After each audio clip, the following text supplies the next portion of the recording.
நிவாரண பணிகள் வந்து முழுமையாக நடக்கலைங்கிற மாதிரி இப்போ என்ன பண்ணிட்டு இருக்கோம். ஊர் சுற்றி பார்க்க வந்திருக்கேன் நான். ஒரு சொட்டு தண்ணீர் கூட நிற்காமல் இருப்பது தான் வெள்ளை அறிக்கை அப்படின்ட்டு ஒரு பதில் சொன்னார். போய் மைக்கை போட்டோன்னே என்ன சுற்றி பார்க்க வந்திருக்கேன் அப்படின்றாரு. நேற்று காலை முதல் இரவு வரை குறிஞ்சி இல்லத்திலிருந்து அவரது வாகனம் வெளியே வரவே இல்லை. ஆனால் இவர் தான் சினிமா இயக்குநர்கள்ட்ட ஒன்லைன் கேட்டு பழக்கப்பட்டவர் இல்லையா, அதனால் ஒன்லைன் சினிமா செய்திகளை நான் பார்ப்பதில்லை. அவருக்கு தெரியல பாருங்க. அது இப்படி நம்ம சினிமா செய்திகளை பார்ப்பதில்லைன்ட்டு பதில் சொன்னால் இதை மக்கள் ஏற்றுக்குவாங்களா? இன்னொன்று நீ பார்க்கணும் இல்லையா, அதை விட என்ன வேலை உங்களுக்கு? அதில் தானேப்பா தொழில் பண்ணிட்டு இருக்கீங்க நீங்கள். சினிமா செய்திகள் பார்க்குறது அந்நியாருக்கு இப்போதே கவலை வந்து விட்டது. இவ்வளோ நாள் இல்லாமல் என் பையன் சிஎம் ஆகும்போது தானே இவன் கட்சி ஆரம்பிக்கணும் அப்படின்னு விஜய் அவர்களின் ஜாதகத்தையும் உதயநிதி அவர்களின் ஜாதகத்தையும் எடுத்துக்கொண்டு ஜோதிடராக சென்று கொண்டிருக்கிறார்.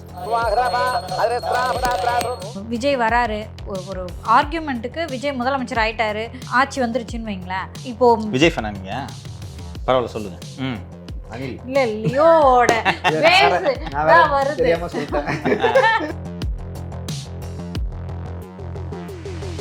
மக்கள் சேற்றைவாரி அடிக்கிறார்கள், கேரோ பண்ணுறாங்கன்னா இதெல்லாம் நடக்கும். மக்களே பண்ணலனாலும் எதிர்க்கட்சிகள் இதை பண்ண வைக்கும். இது அரசியல், புரிஞ்சுக்குங்க. அப்படியே ஸ்மூத்தாக போகும்போது உங்களுக்கு இந்த உதயநிதி வந்து எதிர்க்கட்சி தலைவராக திமுக எதிர்க்கட்சியாக இருந்தப்போ இந்த அனிதாவுக்காக ஒரு நிகழ்ச்சி நடத்தினார். அப்போ பூ போடுவாங்க. உதயநிதி அந்த மேடைக்கு ஏறி போகும்போது அந்த மேடையில் தான் அவர் போய் உட்காந்து அனிதா வீடியோ பார்த்துட்டு அப்படியே 5 மிஷினை போட்டுன்னு இருந்தார். பூ போடுவாங்க. அது மாதிரி எல்லா இடத்துலையும் பூ போட்டுலாம் வரவேற்க மாட்டாங்க. வீடாக இருந்து நிற்கிறான். பார்த்தீங்களா இந்த விஷயம்? பார்த்தீங்கல்ல, செவரு மட்டும்தான் இருக்குது, உள்ள ஒன்றுமே இல்லைம்மா. அழுவுதுமா அந்த பொண்ணு. வீடு இருக்கிறதுக்கு முன்னாடியே கஷ்டப்பட்டு எம்எல்ஏ திரு சிந்தனை செல்வன் வந்து இந்த அறிக்கை வெளியிட்டிருந்தார். திரும்ப வாய் திறக்கல, வழக்கம் போல் விட்டுருங்க, அதை பற்றி பேச வேண்டாம். பணி இடைநீக்கத்தை நீங்கள் வாபஸ் பெற வேண்டும்னா அவர் மட்டும் அறிக்கை வெளியிட்டிருந்தார். வருவாய்த்துறை ஊழியர்கள் சங்கம் ஸ்ட்ரைக்குன்னு அனௌன்ஸ் பண்ணிட்டாங்க. நீங்கள் பொலிட்டிக்கல் கேம் ஆடுறீங்க, நீங்கள் எங்கள் ஸ்டாஃபை ஏன் சஸ்பெண்ட் பண்ணுறீங்கன்னு ஸ்ட்ரைக் அனௌன்ஸ் பண்ண உடனே சஸ்பென்ஷன் ஆர்டர் மறுநாள் நேற்று நம்ம நிகழ்ச்சியெல்லாம் முடிஞ்ச பிறகு நேற்று இரவு வாபஸ். இப்படி ஒரு கலெக்டர் தான் தோன்றித்தனமாக செயல்பட்டு இருக்கிறத வேடிக்கை பார்த்துருக்குன்னா இதெல்லாம் என்னையா கவர்மெண்ட்டு? நல்ல அரசியல்வாதி மக்கள் மேலே அக்கறைன்றது கூட இல்லை, நான் போக விரும்பலை. நீங்கள் ஒரு நல்ல அரசியல்வாதி ஆக வேண்டும் என்றால் கூட நீங்கள் திருநெல்வேலி செல்ல வேண்டும். எல்லாமே நல்லா இருக்கிற நேரத்தில் தூத்துக்குடியில் உங்கள் அத்தை தொகுதியில் போய் ஆய்வு பண்ண தெரியுது, நலத்திட்ட உதவி நடக்க தெரியுது. இன்றைக்கி தத்தளிச்சுக்கிட்டு இருக்கு வெள்ளத்தில் தென்காசியும் திருநெல்வேலியும். இன்றைக்கி போங்க, நீ போயிருக்கணும்லப்பா. ஓபிஎஸோட ஸ்டேஜ் ரிஜெக்ட் பண்ணிட்டாங்க. ஓபிஎஸ் போட்ட சூட்டு இன்னும் விசாரணை ஸ்டேஜுக்கே வரல. இப்போ இப்படி இருக்கும்போது திடீர்னு இந்த ரெட்டலைன்றது என்ன மேட்ருன்ட்டு எனக்கு க்யூரியஸ். நான் விசாரிச்சுன்னு விவரத்தை சொல்கிறேன். அப்படி இருக்கும்போது ஒரு மெயின் ஸ்ட்ரீமில் ஒரு ப்ரைம் டைமில் டிபேட் வைக்கிறீங்கன்னா டிபேட் வைக்கிற அளவுக்கு இந்த டாபிக் ஒர்த்தான்றதை யோசிக்க வேணாம். அந்த அளவுக்கு சன் நியூஸ் மாதிரி நியூஸ் 18 போதுன்னா எந்த அளவுக்கு அவர்கள் திமுகவின் அழுத்தத்தின் கீழ் இருக்கிறார்கள்ன்றதை பார்க்கணும். கிட்டத்தட்ட 20 ஆண்டுகளுக்கு மேலாக இந்த பத்திரிகையாளர் மன்றத்துக்கு தேர்தல் நடக்கவில்லை என்பது உண்மைதான். ஒன்று திரு ஆர்கே ராதாகிருஷ்ணன் ஹிந்து குடும்பத்தை சேர்ந்த திரு ஆர்கே ராதாகிருஷ்ணன் அவர்கள் தலைமையிலான அணி ஒன்று, இன்னொன்று திரு சுரேஷ் வேதநாயகம் தலைமையிலான அணி வந்து அவர்கள் தான் நீதிக்கான அணியான்னு தெரில, அவங்க எதுக்குன்னு தெரில. அந்த அணி, இந்த 2 அணி இருக்குது போட்டி போடுது. இதுதான் லீடிங்கான அணி வாக்களித்திருக்கா. இதில் ரொம்ப வினோதம் என்னன்னு கேட்டிங்கன்னா, வணக்கம் சவுக்கு மீடியா நேயர்களே. இன்றைய அரசியல் அரட்டையில் தமிழகத்தில் நடந்த பல்வேறு அரசியல் நிகழ்வுகளை பற்றி பேச இருக்கிறோம். வாருங்கள் சார். வணக்கம். வணக்கம். வணக்கம் மாலதி. இவங்களுக்கு தனியாக வணக்கம் சொல்லணும், கீழே ஆளை வச்சு கமெண்ட் போடுறது. மாலதிக்கு வணக்கம் சொல்ல டீம் வச்சுருக்காங்க. ஐயோ, ஏகப்பட்ட டீம் கீழே வர கமெண்ட் எல்லாம் பாருங்க, இவங்க டீம் தான். சரிங்க சார். நேற்று தினம் வந்து சென்னையில் வந்து பயங்கரமான மழை. எப்படி இருந்துச்சு மழை வந்து தொடர்ந்து பெஞ்சிருச்சு. பெரிய மழையும் இல்லை, பெருசாக பெய்யுன்னு நினச்சேன், பெய்யலை. ஆனால் பெஞ்சது குறைந்த அளவு மழையாக இருந்தாலும் சென்னையில் வந்து பல்வேறு இடங்களில் வந்து தண்ணி தேங்கிருந்தது. இப்போ அடையாறு வந்து வெள்ள எச்சரிக்கை வந்து விட்டுருக்காங்க அரசாங்கம் சார்பாக.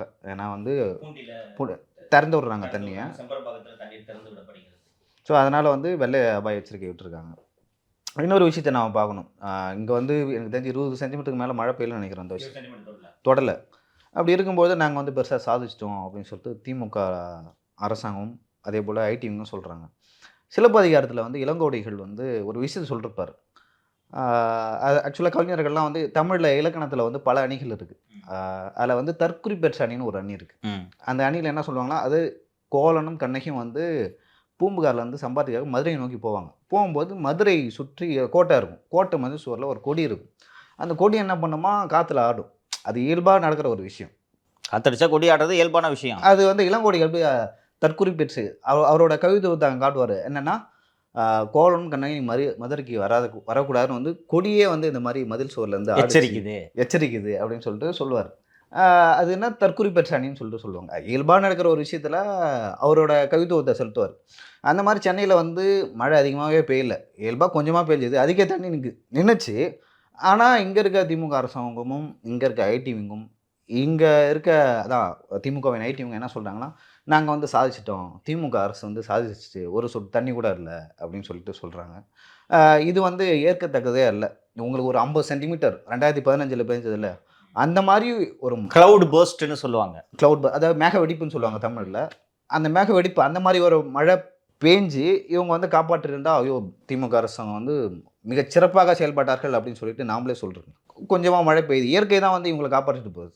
ஓகே, இயல்பாக ஒரு நடக்கிற விஷயம். இவங்க வந்து தற்கொலை இங்கே தான் வந்து அவங்களோட இலக்கியத்துவத்தை அவங்களோட இலக்கணத்தை காட்டுறாங்க இல்லையோ. இங்கே கொஞ்சமாக மழை பெய்தது, இயல்பாக பெய்யக்கூடிய மழை, ஒவ்வொரு வருடமும் பெய்யக்கூடிய மழை, அதுக்கு வந்து நாங்கள் காப்பாற்றிட்டோம்னு சொன்னாங்க.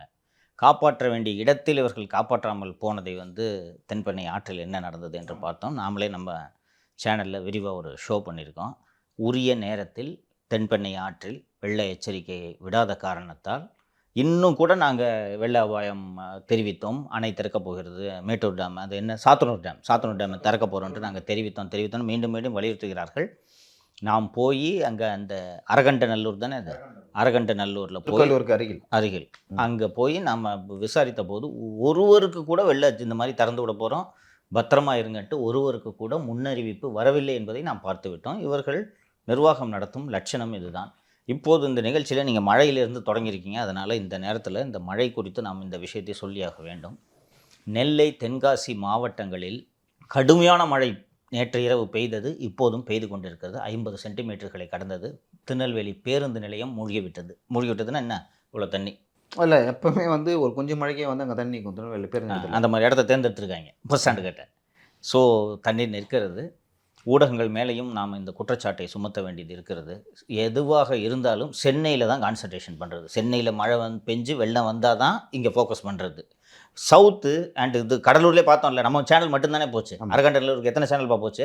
யாருமே போச்சு. அங்கே அந்த மக்களே இதை சொன்னாங்கல்ல, யாரும் வரல சார், வர்றாங்க, அங்கே நிற்கிறாங்க சார், அந்த ஒரு ஊருக்கு முற்றம் மாதிரி இருக்குது, அங்கே நிற்கிறாங்க, அப்படியே போயிடுறாங்க. அதுவும் எப்போது அமைச்சர்கள் யாராவது வரும்போது கூட கேமராவை கூட்டிகிட்டு வராங்க, அங்கே நிற்கிறாங்க, போயிடுறாங்க, நீங்கள் தான் சார் வந்தீங்கன்னு சொன்னோம்.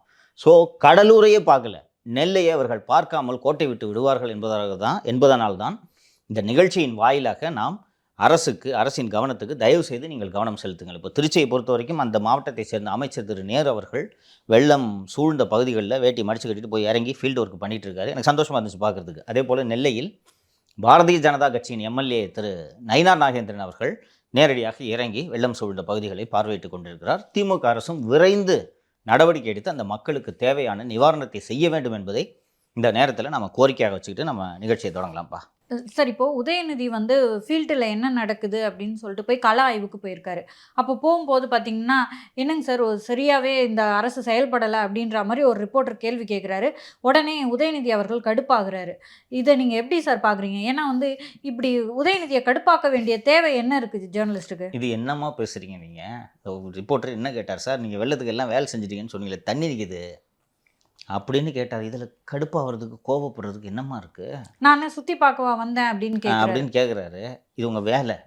அவர் கோபப்பட்டதெல்லாம் பார்த்தேன். சமீப காலமாக திரு உதயநிதி அவர்கள் நிதானத்தை இழந்து கோபப்படுகிறார் என்பதை பார்க்க முடிகிறது. ஆமாம் சார், பொதுவாக அவர் வந்து கோவமே படமாட்டார், ரொம்ப அழகாக பதில் சொல்லுவார், பொறுமையாக நிதானமாக பேசுவார், சிரிச்சுக்கிட்டே பேசுவார். உங்களுக்கு ஞாபகம் இருக்கும்னு நினைக்கிறேன். வெள்ளை அறிக்கை கேட்குறாரு எடப்பாடி பழனிசாமின்னு சொன்னதுக்கு, ஒரு சொட்டு தண்ணீர் கூட நிற்காமல் இருப்பது தான் வெள்ளை அறிக்கை அப்படின்ட்டு ஒரு பதில் சொன்னார். இப்போ வந்து இந்த நீங்கள் சொன்ன அந்த வீடியோவை நானும் பார்த்தேன். போய் மைக்கை போட்டோன்னே என்ன சுற்றி பார்க்க வந்திருக்கேன் அப்படின்றாரு. அப்புறம் இன்னொரு விஷயத்துக்கு இந்த தேர்தல் சம்மந்தமாக ஏதோ கேட்டாங்க. இன்னும் 1.5 வருஷம் இருக்குங்க விடுங்க அப்படின்னு ஏர்போர்ட்டில் பண்ணார். நேற்று காலை முதல் இரவு வரை குறிஞ்சி இல்லத்திலிருந்து அவரது வாகனம் வெளியே வரவே இல்லை. தலைமைச் செயலகத்துக்கும் செல்ல முதலில் அவர் அறைக்கே அவரது அங்கே குறிஞ்சி இல்லத்தில் இருக்க அவரோட அலுவலக அறைக்கே வரவில்லை. முதலில் அதிகாரத்தை மட்டும் அனுபவித்து பழக்கப்பட்ட திரு உதயநிதி அவர்களுக்கு அதிகாரத்தோடு சேர்ந்து பொறுப்பும் வரும் என்பது இப்போதுதான் முதல் முறையாக தெரிய வந்திருக்கிறது. பொறுப்பின் சுமை அவரை அழுத்துகிறது. அவங்க அப்பாவாவது அவரது அப்பாவோடு இருந்து இந்த மன்னர் பரம்பரைனால சொல்கிறேன், அப்பா அப்பான்னு கன்ஃபியூஸ் ஆகிடாதீங்க. அவங்க அப்பான்னு நான் சொல்கிறது ஸ்டாலின், அவரோட அப்பான்னு நான் சொல்கிறது கருணாநிதியை. திரு ஸ்டாலின் அவர்கள் கருணாநிதியோடு பயணித்திருக்கிறார்.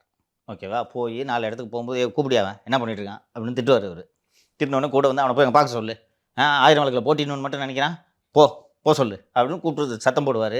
செக்ரட்டரிஸ்ட்டை கூப்பிட்டு போ சொல்லு அவனை அப்படின்னாரு. கட்சிக்காரங்கிட்ட கூப்பிட்டு சொல்லுவார். இவர் போய் 4 இடங்களில் கட்சிக்காரங்களோட பேசுகிறாரு. போய் பழகுவதன் மூலமாக சில விஷயங்கள் அவரது காதில் விழும். அதன் மூலமாக சரி நம்ம அரசியலில் இந்த விஷயங்கள்லாம் செய்யணுன்ட்டு அவர் தெரிஞ்சுக்குவார். இவர் நேற்று வரை சினிமா நட்சத்திரங்களோடு சுற்றி கொண்டிருந்து சினிமா இயக்குநர்கள் சொல்லும் ஒன்லைனைத்தான் கேட்டுக்கொண்டிருந்தார். அதனால தான் இப்போ பத்திரிகையாளர்கள் கேட்டால் கூட ஒன்லைனில் தான் பதில் சொல்கிறார். சார் இந்த மாதிரி ஆதவ் அர்ஜுன் பேசியிருக்காரு, சினிமா செய்திகளை நான் பார்ப்பதில்லை சார். இந்த தேர்தல் கூட்டணி திமுக இன்னும் 1.5 வருஷம் இருக்குது சார். இந்த மழை வெள்ளத்துக்கு நீங்கள் போதுமான இது செய்யலை, நான் என்ன ஊர் சுற்றி பார்க்கவா வந்திருக்கேன். அண்டு அவருக்கு இது போல் அனுபவம் இல்லை, எப்படி பேசணும்னு தெரில சார். இந்த மாதிரி விஜய் இந்த நிகழ்ச்சியில் 200+ மக்கள் மைனஸ் ஆக்குவாங்கன்னு சொல்லியிருக்காருன்னு சொல்லிட்டு, ஏங்க 75 வருஷம் கட்சிங்க திமுக. அவர் கட்சி ஆரம்பித்து 6 மாதம் கூட ஆகலைங்க. அவர் அப்படி தாங்க பேசுவார். அரசியல்னால் என்னன்னு திரு விஜய் அவர்களுக்கு தெரியாது. அவர் என்னோடய நண்பர், சினிமாவில் ஒரு பெரிய நட்சத்திரங்க, அரசியலுக்கு ஒரு புதுசு, 75 வருஷம் இயக்கம் திமுக. இவரை போன்ற நட்சத்திரங்களையெல்லாம் தாண்டி தான் திமுக இன்றைக்கி இருக்குது அப்படின்னு பதில் சொல்லணும். ஆனால் இவர் தான் சினிமா இயக்குநர்கள்ட்ட ஒன்லைன் கேட்டு பழக்கப்பட்டவர் இல்லையா, அதனால் ஒன்லைன் சினிமா செய்திகளை நான் பார்ப்பதில்லை. அவருக்கு தெரியல பாருங்கள். இது இப்படி நம்ம சினிமா செய்திகளை பார்ப்பதில்லைன்ட்டு பதில் சொன்னால் இதை மக்கள் ஏற்றுக்குவாங்களா? இன்னொன்று நீ பார்க்கணும் இல்லையா, அதை விட என்ன வேலை உங்களுக்கு? ஒரு அரசு பார்த்துருப்பாரு இல்லை, அது எப்படி எடுபடும்? ஆமாம், நீங்க அதை பார்க்கலன்னு சொன்னீங்கன்னா அது என்னன்னா சினிமா செய்திகளை பார்ப்பதுன்னா ஒரு மலிவான விஷயத்தை நான் பார்க்கல, அதான் அவர் மீன் பண்ணது. அதுதான் அவர் சொல்ல, அதாவது அப்படின்ற மாதிரி அதை கடந்து போகணும்னு நினைக்கிறாரு. அதுல சினிமா செய்திகளும் மலிவான செய்திகள் கிடையாது. அதுல தானேப்பா தொழில் பண்ணிட்டு இருக்கீங்க நீங்க, அதை தானே தொழிலா பண்ணிட்டு இருக்கீங்க. அந்த இண்டஸ்ட்ரியே கட்டுக்குள்ள வச்சிருக்கிறீங்க, கதை கேட்குறீங்க. இப்போ உங்க பிள்ளைய நடிக்க வைக்க ப்ரொடியூசர் தேடிட்டு இருக்கீங்க. அண்டு மொத்த இண்டஸ்ட்ரி நீங்க தான் கட்டுப்பாட்டில் வச்சிருக்கீங்க. அண்டு தனுஷோட படம் அந்த பிப்ரவரி மாதம் ஏதோ ஒரு வரப்போகுது போல இருக்கு. இது என்ன படம்? அது நிலவுக்கு என்மேல் என்ன, நான் கரெக்டாக சொல்கிறேன். அதை வந்து நாங்கள் ரெட் ஜெயண்ட் ரிலீஸ் செய்கிறதுன்னு பெருமையாக நேற்று ட்வீட் போட்டிங்க. அப்போ அது சினிமா தெரியாதா உங்களுக்கு? உங்கள் கெரியர் ஆரம்பித்தது சினிமாவில் இல்லையா? அப்போ சினிமா செய்திகளை நீங்கள் பார்ப்பதில்லை. இன்னொன்று உங்கள் துறை சார்ந்ததை அதை நீங்கள் அவரோட நோக்கம் இழிவுபடுத்துறது தான். கரெக்ட் நீங்கள் சொன்னது. ஏமா இதெல்லாம் எனக்கு டைம் இல்லைப்பா, சினிமா நியூஸ் எல்லாம் போய் பார்த்துக்கின்னு. சரி, வேறு என்ன நியூஸ் பார்ப்பீங்க நீ சொல்லுங்கள். பொதுவாக சார் இதை மீமா எப்படி போடுவாங்கன்னா, ஒருத்தர் பேசி முடிக்கிறாங்கன்னா விளையாட்டு செய்திகள் இத்துடன் நிறைவடைந்ததுன்னு போடுவாங்க. இவரே விளையாட்டு அமைச்சர். அப்படி இருக்கும்போது அப்படி விளையாட்டு செய்திகளை நான் அதுவும் சொல்ல முடியாது. அதனால அவர் இப்படி சினிமா இன்னொன்று அது எடுபடாது. நீங்கள் அதை பார்க்கவில்லைன்னு அதை எதிர்கொள்ளணும், நேரடியாக எதிர்கொள்ளணும். களத்தில் சந்திப்போம் சொல்லிட்டு போயிடலாம். எஸ், களத்தில் நீங்கள் எதிர்கொள்ளணும். அது உங்களுக்கு அவமானம். நான் அந்த நிகழ்ச்சியை நான் பார்க்கலன்னு நீங்கள் சொல்கிறது உங்களுக்கு அவமானம். நீங்கள் அரசியலுக்கு லாய்க்கலன்னு தான் அர்த்தம். அதை விட வேறு முக்கியமான வேலை எதுவும் இல்லைங்க. நேற்று நம்ம நிகழ்ச்சியில் பிரேக் பண்ண ஞாபகம் இருக்கா? இவ்வளோ நாள் இல்லாமல் எதுக்கு தமிழக அரசு விளம்பரத்தில் பிறப்புக்கும் எல்லா உயிருக்கும் நீங்கள் கொண்டு வரீங்க? விஜய் உங்கள் மூலையில் பூந்து குறைஞ்சிக்கிட்டு இருக்கிறாருன்றது உண்மை. இன்னொன்று நமக்கு தகவல்களும் வருகிறது இல்லவா? 24 மணி நேரமும் டிஸ்கஷனு இதை பற்றி தான். புதுசாக அரசியலில் ஒரு எதிரி வராங்க, அது நம்மளுக்கு எதிராக வராங்கன்னா அவங்களை எப்படி ஃபேஸ் பண்ணணும்னு சொல்லிட்டு பண்ணணும். அப்போது அதை நீங்கள் அறைக்குள்ளே விவாதிக்கிறத வெளிப்படையாகவும் எதிர்கொள்ளணுன்றேன். நான் அந்த எதிரியை பார்த்து அஞ்சவில்லைன்றதை நீங்கள் வெளிப்படையாக சொல்லணும். அதுதான் ஒரு அரசியல் தலைவருக்கான அழகு. அண்ணியாருக்கு இப்போதே கவலை வந்து விட்டது. யார்? அம்மா துர்கா அண்ணியாருக்கு. இவ்வளோ நாள் இல்லாமல் என் பையன் சிஎம் ஆகும்போது தானே இவன் கட்சி ஆரம்பிக்கணும் அப்படின்னு விஜய் அவர்களின் ஜாதகத்தையும் உதயநிதி அவர்களின் ஜாதகத்தையும் எடுத்துக்கொண்டு ஜோதிடராக சென்று கொண்டிருக்கிறார். வேளச்சேரி எம்எல்ஏ வாகை சந்திரசேகர் தானே? இல்லை சார், இவர் நம்ம அருண். இவர் சந்திரசேகர் எங்கே எம்எல்ஏ? ஃபஸ்ட்டு வேளச்சேரியில் முன்னாடி இருந்தார். இப்போ இங்கே ஒரு எம்எல்ஏ இருக்கார். அவர் இப்போ எம்எல்ஏ இல்லை சார், வேற ஏதோ இதில் இருக்காரு. அவர் தான் அந்நியாரை ஜோதிடர்களிடம் அழைத்து சென்று கொண்டிருக்கிறார். நீ ஏதோ சொல்ல வந்தீங்க, சொல்லுங்க. விஜய் வராரு, ஒரு ஆர்கியூமெண்ட்டுக்கு விஜய் முதலமைச்சர் ஆயிட்டாரு, ஆட்சி வந்துருச்சுன்னு வைங்களேன். இப்போ விஜய் ஃபேனா நீங்க? பரவாயில்ல, சொல்லுங்க. அனில் இல்ல லியோவோட வருது. ஏன்னா லியோவை தான் எல்லாம் அனில் சொல்லிட்டு இருக்காங்க. சார் இப்போ டிஎம்கே ஒன்றும் அழிஞ்சு போகிறது கிடையாது. அடுத்த வருடங்கள் வந்து அடுத்த 5 ஆண்டுகளுக்கு அப்புறம்லாம் அவங்க இருக்க தான் செய்ய போகிறாங்கன்னும் போது இப்போ நீங்கள் சொல்கிற குற்றச்சாட்டு கொஞ்சம் அதிகபட்சமாக இருக்குது சார். என்னுடைய மகன் வரும்போது தானே விஜய் வரணும் அப்படின்றது. அது ஒரு தாயோட ஆங்ஸைட்டிமா. நீங்கள் அதை அப்படி பார்க்கக்கூடாது. அவங்க என்ன அரசியல் ஞானியா? தாயோட ஆங்ஸைட்டி கொஞ்சம் நல்லா யோசிச்சு பாருங்கள். சேப்பாக்கத்தில் உதயநிதி எப்படி வெற்றி பெற்றார்? இது எதிரணியில் பிஜேபி, அதிமுக என்ற இவர்களின் ஜென்ம எதிரி நிற்கிறார்கள். அவர்களிடம் பேச்சுவார்த்தை நடத்தி, பாட்டாளி மக்கள் கட்சியிடம் பேச்சுவார்த்தை நடத்தி சேப்பாக்கத்தை நீங்கள் கேட்டு வாங்கிக்கிங்க. சேப்பாக்கத்தில் ஏடிஎம்கே கேண்டிடேட் போட்டு வெயிட்டாக வேலை செஞ்சாங்கன்னா கஷ்டம். ரிஸ்கே இருக்கக்கூடாது. 1000 விளக்கில் முத போட்டிட்டு எங்கள் வீட்டுக்காரர் தான் தோத்துட்டாரு, இவருக்கு அந்த சிக்கல் வரக்கூடாது என்று அங்கே என்ன சேப்பாக்கத்தில் வன்னியர்கள் அதிகமாப்ப கசாலின்றவர் தான் கசாலி என்பவரை அங்கே நிறுத்தி அது பிஎம்கே கூட செட்டிங் பண்ணி அவர் பெரிய அளவில் பிரச்சாரத்திற்கே போகவில்லை. அதான் உண்மை, அதான் எதார்த்தம். அவங்களும் ஃபோக்கஸ் பண்ணல யாரும். அப்படி நிறுத்தி தான் வெற்றி பெற்றார்கள். அது எதற்கு? இயல்பாக ஏதாவது ஒரு தொகுதி, எந்த தொகுதியிலாம் நிற்கிறேங்கன்னு சொல்லி நின்று இருக்க வேண்டும். சேஃபான தொகுதி சேப்பாக்கம். அந்த சேஃபான சேப்பாக்கம் தொகுதியிலே ரிஸ்க் வந்துடக்கூடாது அப்படின்றதுக்காக அங்கே வந்து கசாலி பிஎம்கே கிட்ட நீங்கள் அதை கேளுங்கன்னு கேட்டு போட்டு கிட்டத்தட்ட எதிர்ப்பே இல்லாமல் தான் அவர் ஜெயிச்சார். அது மாதிரி அந்த தேர்தல் இருக்கக்கூடாது என்பதனால் தான் எனது நண்பர் ஒருவரை அங்கே நான் சுயேட்சை வேட்பாளராக நிறுத்தி அவர் ஒரே பிரச்சாரம் தான் பண்ணார். உதயநிதிக்கு வாக்களிக்காதீர்கள் 57 வாக்குகளை பெற்றார். 57 70 வாக்குகளை பெற்றார். பிரச்சாரமே பண்ணல, ஒரு நோட்டீஸ் மட்டும் போட்டோம் நாங்கள். சரிங்களா? அவர் அங்கே வேட்பாளராக தேர்தல் பிரச்சாரத்துக்கு போனீங்களா? ஆமாம், இல்லை பிரச்சாரத்துக்குள்ள போய் பேம்ப்ளெட் இஷ்யூ பண்ணோம். போய் அந்த நாமினேஷன் அங்கே இதெல்லாம் போய் பார்த்து நான் பண்ணேன். கிட்டத்தட்ட எனக்கு தெரிஞ்சு போச்சு.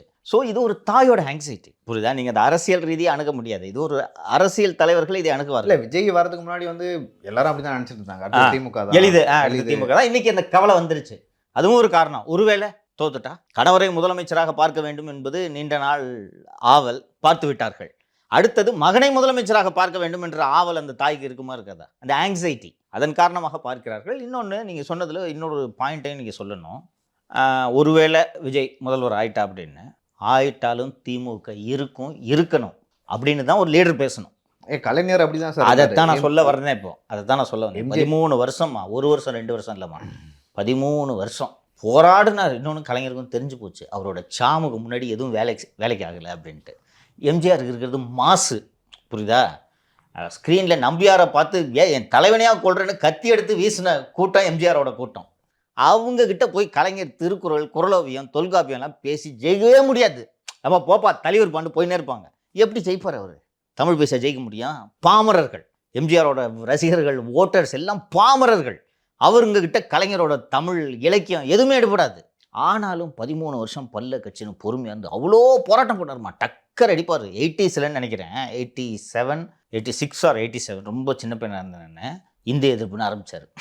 அதாவது கேடர்ஸ் அலைவாக வச்சுக்கிட்டே இருக்கணும். இந்திய எதிர்ப்பு, கான்ஸ்டியூஷனை எரிச்சாங்கன்னு நினைக்கிறேன். திமுகவில் 13 எம்எல்ஏக்கள் அரசியலமைப்பு சாசனமாக சட்ட நகலா எதுன்றது எனக்கு எக்ஸாக்டாக ஞாபகம் இல்லை, ரொம்ப சின்ன பையனாக இருந்தேன் நான். எரிச்சாங்க. எம்ஜிஆர் டிஸ்குவாலிஃபை பண்ணிட்டார். அன்பழகன் இவர் எல்லாத்தையும் சட்டசபையிலேருந்து இதை எரிச்சாங்கன்னு சொல்லிட்டு தகுதி நீக்கம் செஞ்சு தூக்கி வெளில போட்டாங்க.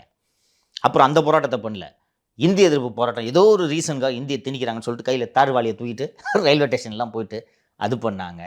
அப்புறம் எம்ஜிஆர் அமெரிக்காவில் புரூக்லின் மருத்துவமனைக்கு சென்ற போது அவர் அங்கிருந்து வரும் வரை என்னிடம் ஆட்சியை கொடுங்கள், வந்தவுடன் நான் திருப்பி தந்து விடுகிறேன் அப்படின்லாம் சொன்னார். பட் எதுவுமே நடக்கவில்லை. எம்ஜிஆர் இறந்த பிறகு கட்சி 2ஆக உடைந்த பிறகுதான் அவர் மீண்டும் ஆட்சிக்கு வர முடியுது. அதையும் 1.5 வருஷத்தில் அடிச்சு விட்டாங்க. 89 வராரு, 90 ஜனவரி ஆர் பிப்ரவரி நினைக்கிறேன் அடிச்சு விட்டாங்க. அப்புறம் 91 ஜெயிக்க வேண்டிய எலெக்ஷன், ஜெயிக்க வேண்டிய இப்படி வெற்றிக்கணி.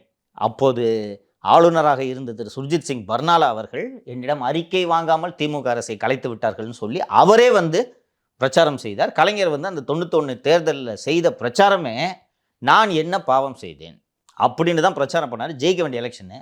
ராஜீவ் இறந்தார். திமுகவும் காங்கிரஸும் சேர்த்து ராஜீவை கொன்றது திமுக என்று தான் என்று பிரச்சாரம். திமுக கரை வெட்டி கட்டி யாருமே இன்னைக்கு வெளில வரல. கரெக்டாக சொல்கிற அப்படி இல்லையோ? திமுக நம்ம வீட்டெல்லாம் பூந்து அடித்தாங்க, கொடி கம்பெல்லாம் உடைச்சாங்க, எரிஞ்சாங்க. திமுக நீங்கள் சொல்லிக்க முடியாது, நேரடியாக கொலைப்பழி சுமத்துனாங்க. அதுவும் இறந்த தமிழ்நாட்டில் இல்லை, திமுக தான் கொண்டாங்கன்றாங்க. இல்லை, அதுக்கு இன்னொரு காரணம் என்னன்னா, அப்போ வந்து திராவிட தீவிர விடுதலை புலிகள் ஆதரவாளர்களாக இருந்தார்கள். வெளிப்படையான தோல்வி, தொடைத்து எறியப்பட்டது திமுக. ஆனால் எழுந்து வந்தாருமா, அதுதான் கருணாநிதி.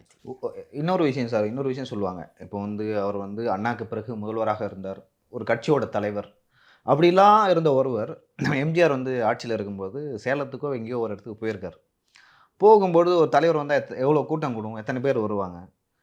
அவர் சேலமா எனக்கு சரியாக தெரியல ஞாபகம் இல்லை, ஒரு ரயில்வே ஸ்டேஷனில் இறங்குறாராம். 2 பேரே 3 பேரே அவரை வரவேற்கிறதுக்கு வந்தாங்க. கலைஞரை. பார்த்து கலைஞரை அவரை வரவேற்பதற்காக ஒரு 2-3 பேர் தான் வந்தாங்க. ஸோ அந்த அளவுக்கு வந்து 13 வருஷம்னா கட்சி தேஞ்சிருக்கும், தொண்டர்கள்லாம் வந்து அந்த கொள்கை பிடிப்பு போயிருக்கும். 3 பேர் இருந்தாங்கன்னா பார்த்துங்க. இருந்தாலும் அவர் தொடர்ந்து அவருக்கு இருந்த அந்த தன்னம்பிக்கை அதுதான் ரொம்ப தன்னம்பிக்கை. முக்கியம். இந்த இயக்கத்தை இழுத்து கொண்டு வருவேன்னு அந்த 13 வருஷம் யோசிச்சு பாருங்க.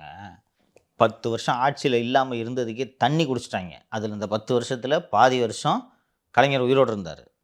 அதற்கு பிறகு இவர்கள் ஒரு 3 ஆண்டுகள் எதிர்க்கட்சியாக இருந்துட்டு ஆட்சிக்கு வந்துட்டாங்க. நீங்கள் இவர்கள் ஆட்சியை இழக்க போகும்போது கட்சியை நடத்துகிறதாமா சாமர்த்தியம். ஆட்சிக்கு இருக்கும்போது 100 பேர் வருவான் சப்போர்ட்டுக்கு. அது இல்லாதப்ப நடத்துறது தான் சாமர்த்தியம். அந்த சாமர்த்தியம் கலைஞரிடம் இருந்தது. அவருக்கு அந்த தன்னம்பிக்கையும் இருந்தது. என்னையா போச்சா அப்படின்னுவார். அன்னைக்கே எழுதுவார் கடிதம். உடன்பிறப்பேன்னு ஆரம்பித்து ஒரு உருட்டுவார். தேர்தலில் ஏன் தோத்தோம் அப்படின்றத உருட்டி அன்னையிலேருந்து அடுத்து என்ன பண்ணலான்றதை ஆரம்பித்து அவருக்கு ஒரே ஒரு விஷயம் தெரியும், கட்சி உயிர் போட இருக்கணும். கட்சிக்காரன் கட்சி விட்டு போயிடக்கூடாது. அப்போ அவனை அரவணைச்சு பாதுகாப்பு தரணும். இதுதான். ஆனால் திரு உதயநிதி அவர்கள் வீட்டை விட்டே வெளியில் வராமல், அதுவும் நீங்கள் துணை முதலமைச்சராக இருக்கும்போதே வீட்டை விட்டு வெளியில் வராமல் இருந்தீங்கன்னா நீங்கள் கட்சி எப்படி நடத்துவீங்க? உதயநிதிக்கு செந்தில்னு ஒரு பிஏ இருக்காரு. உதயநிதி ஃபோனே எடுக்க மாட்டார் அவர். அவ்வளோ ஆட்டிடியூடு. உதயநிதிட்டே சொல்லுவாங்க, இல்லை உங்கள்கிட்ட உங்களுக்கு தொல்லை பண்ணான்னு செந்திலுக்கு தான் செந்தில் ஃபோன் எடுக்கலன்னு உதயநிதிட்டே சொல்லுவாங்க. அப்படியா அப்படின்னு வருது. இன்னொன்று, சாயங்காலம் 4 மணிக்கு எந்திரிக்கிற பாஸ் கிட்ட வேலை செய்கிறதுக்கு எல்லாருக்கும் சந்தோஷமாக இருக்குல்ல. உங்களுக்குலாம் இப்போ கஷ்டமாக இருக்கும். காலைல எழுந்துச்சி வேலைக்கு வாங்கன்னா இல்லையா? சாயங்காலம் வரைக்கும் கூப்பிடாத பாஸ் உங்களுக்கு இருந்தாருன்னா எவ்வளோ சந்தோஷமாக இருக்கும். அவருக்கு இப்போது இதெல்லாம் கஷ்டமாக இருக்குது. அந்த அதிகாரம் நல்லா என்ஜாய் பண்ணுறதுக்கு நல்லா இருக்குது. அவரை வந்து உயர்த்தி சட்டப்பேரவையில் 3வது இடத்தில் அமர வைக்கும்போது மகிழ்ச்சியாக குளிர்வாக இருக்கிறது. அண்டு அசம்பிளிலேயோ இல்லை மற்ற இடத்துலையோ இவர் கட்சியின் மிக மூத்த ஒரு தலைவரான தலைமை நிலைய செயலாளரான திரு கே நேரு அவர்கள் உங்கள் வீட்டுக்கு வந்து பிறந்தநாள் வாழ்த்து பெறுவது மகிழ்ச்சியாக இருக்கிறது. ஆனால் காலையில் எழுந்திரிச்சு 8 மணிக்கெலாம் அண்ணன் வெள்ளம் வந்துருச்சு, இந்த மாதிரிலாம் இருக்குது, ஒரு 2 இடத்துக்கு போவோம் அப்படின்னு சொல்லும்போது, என்னையா காலையில் 10 மணிக்கெலாம் எழுப்புற, சாயங்காலம் சூரியன் மங்குற சமயத்துக்கு வா அப்படின்னு இது அவர்களுக்கு கஷ்டமாக இருக்கிறது. ஸோ அந்த சைக்கிள் டிஸ்டர்ப் ஆன உடனே அந்த நேரத்தில் போய் மைக்கை நீங்கள் போட்டிங்கன்னா அப்புறம் கோவம் வருமா வருதா? சுற்றி பார்க்க வந்திருக்கேன் அப்படின்னு அந்த கோபத்தை தான் வெளிப்படுத்துகிறார். இது அவர் வளரும் தலைவர், வளர்ந்த தலைவர்னு அவராக நினச்சின்னு இருக்கலாம். அவர் வளரும் தலைவர், அவர் வளர வேண்டியது இருக்குது. தூக்கி எல்லா பொறுப்பையும் கொடுத்துட்டாங்கன்றதுனால அவர் வளர்ந்த பெரும் தலைவராக ஆகிவிடவில்லை. அவர் வளரும் தலைவர். இந்த நேரத்திலேயே பத்திரிகையாளர்களிடம் இத்தகைய அணுகுமுறையை வைத்துக்கொள்வது என்பது அவரது வளர்ச்சிக்கு நல்லதில்லை என்பதை அவர் புரிந்து கொள்ள வேண்டும். சொல்லுங்கப்பா. ஸ்டாலின் அவர்களுக்கும் வந்து பெரிய அளவில் வந்து கருணாநிதி அவர்களை தாண்டி ஒரு ஃபீல்ட் ஒர்க் இல்லை. பட் ஆனால் ஸ்டாலின் அவர்களுக்கு வந்து கருணாநிதி அவர்களோடு வேலை செய்தவர்கள், அமைச்சர்கள், மாவட்ட செயலர் இருந்தாங்க. அவங்க சொல்லுவாங்க இப்படி பண்ணலாம் அப்படி பண்ணலான்னு. இப்போ உதயநிதி அவர்கள் இருக்காங்கன்னா அவரை சுற்றி இருப்பவங்க வந்து அவர் ரசிகர் மன்ற தலைவர்கள், இளம் தலைமுறையினர். அவருக்கு யார் நீங்கள் கல்வித்துறை அமைச்சரை சொல்கிறீங்களா? ரசிகர் மன்ற தலைவர்கள்னு இல்லை, அவரும் அவர் நண்பர் தானே, அவரும் கூட நண்பர் தான், அவரும் ரசிகர் மன்ற தலைவர் தானே அவரு. இல்லை, ரசிகர்கள். அதுக்கப்புறம் வந்து இப்போ இளம் தலைமுறையினராக இருக்காங்க. இவங்களுக்கெல்லாம் வந்து ஒரு விஷயத்தை எப்படி ஹேண்டில் பண்ணணும், அதே போல் வந்து கட்சியில் வந்து எந்த மாதிரி ஒர்க் பண்ணணும். இப்போ நீங்கள் சொன்னீங்க மழையில் வந்து உதயநிதி அவர்கள் வந்து போய் பார்த்தாரு, கோவப்பட்டார் அப்படின்னு சொல்லிட்டு. உதயநிதி மட்டும் இல்லை, திமுகவில் இருக்க எல்லா நிர்வாகிகளுக்குமே வந்து கொஞ்சம் டிஃபிகல்ட்டாக இருக்குது எப்படி இந்த மழையை ஹேண்டில் பண்ணுறதுன்னு. ஏன்னா இவங்க 10 வருஷம் சும்மாவே இருந்தாங்க.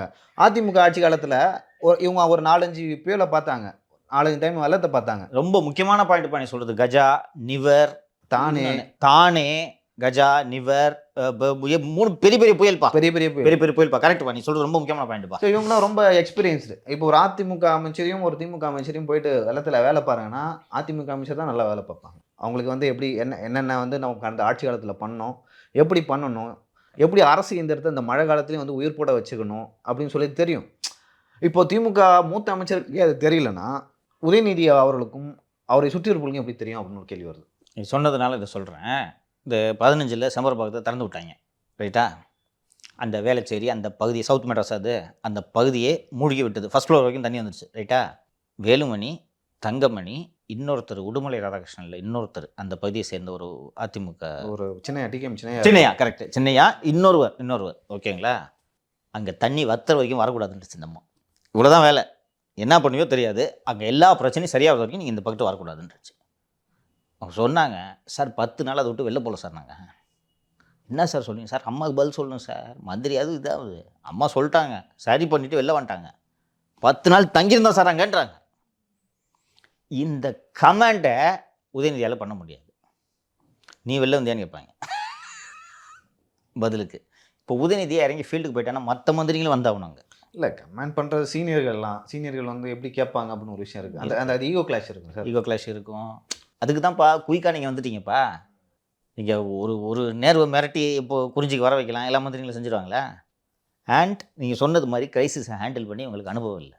அப்படியே பாராட்டு புகழ் விழாக்களுக்கே பழக்கப்பட்டு விட்டார்கள். முதல் முறையாக இயற்கை இந்த மாதிரி சிக்கலை ஏற்படுத்தும் போது இதை எப்படி ஹேண்டில் பண்ணணுன்றது இல்லை.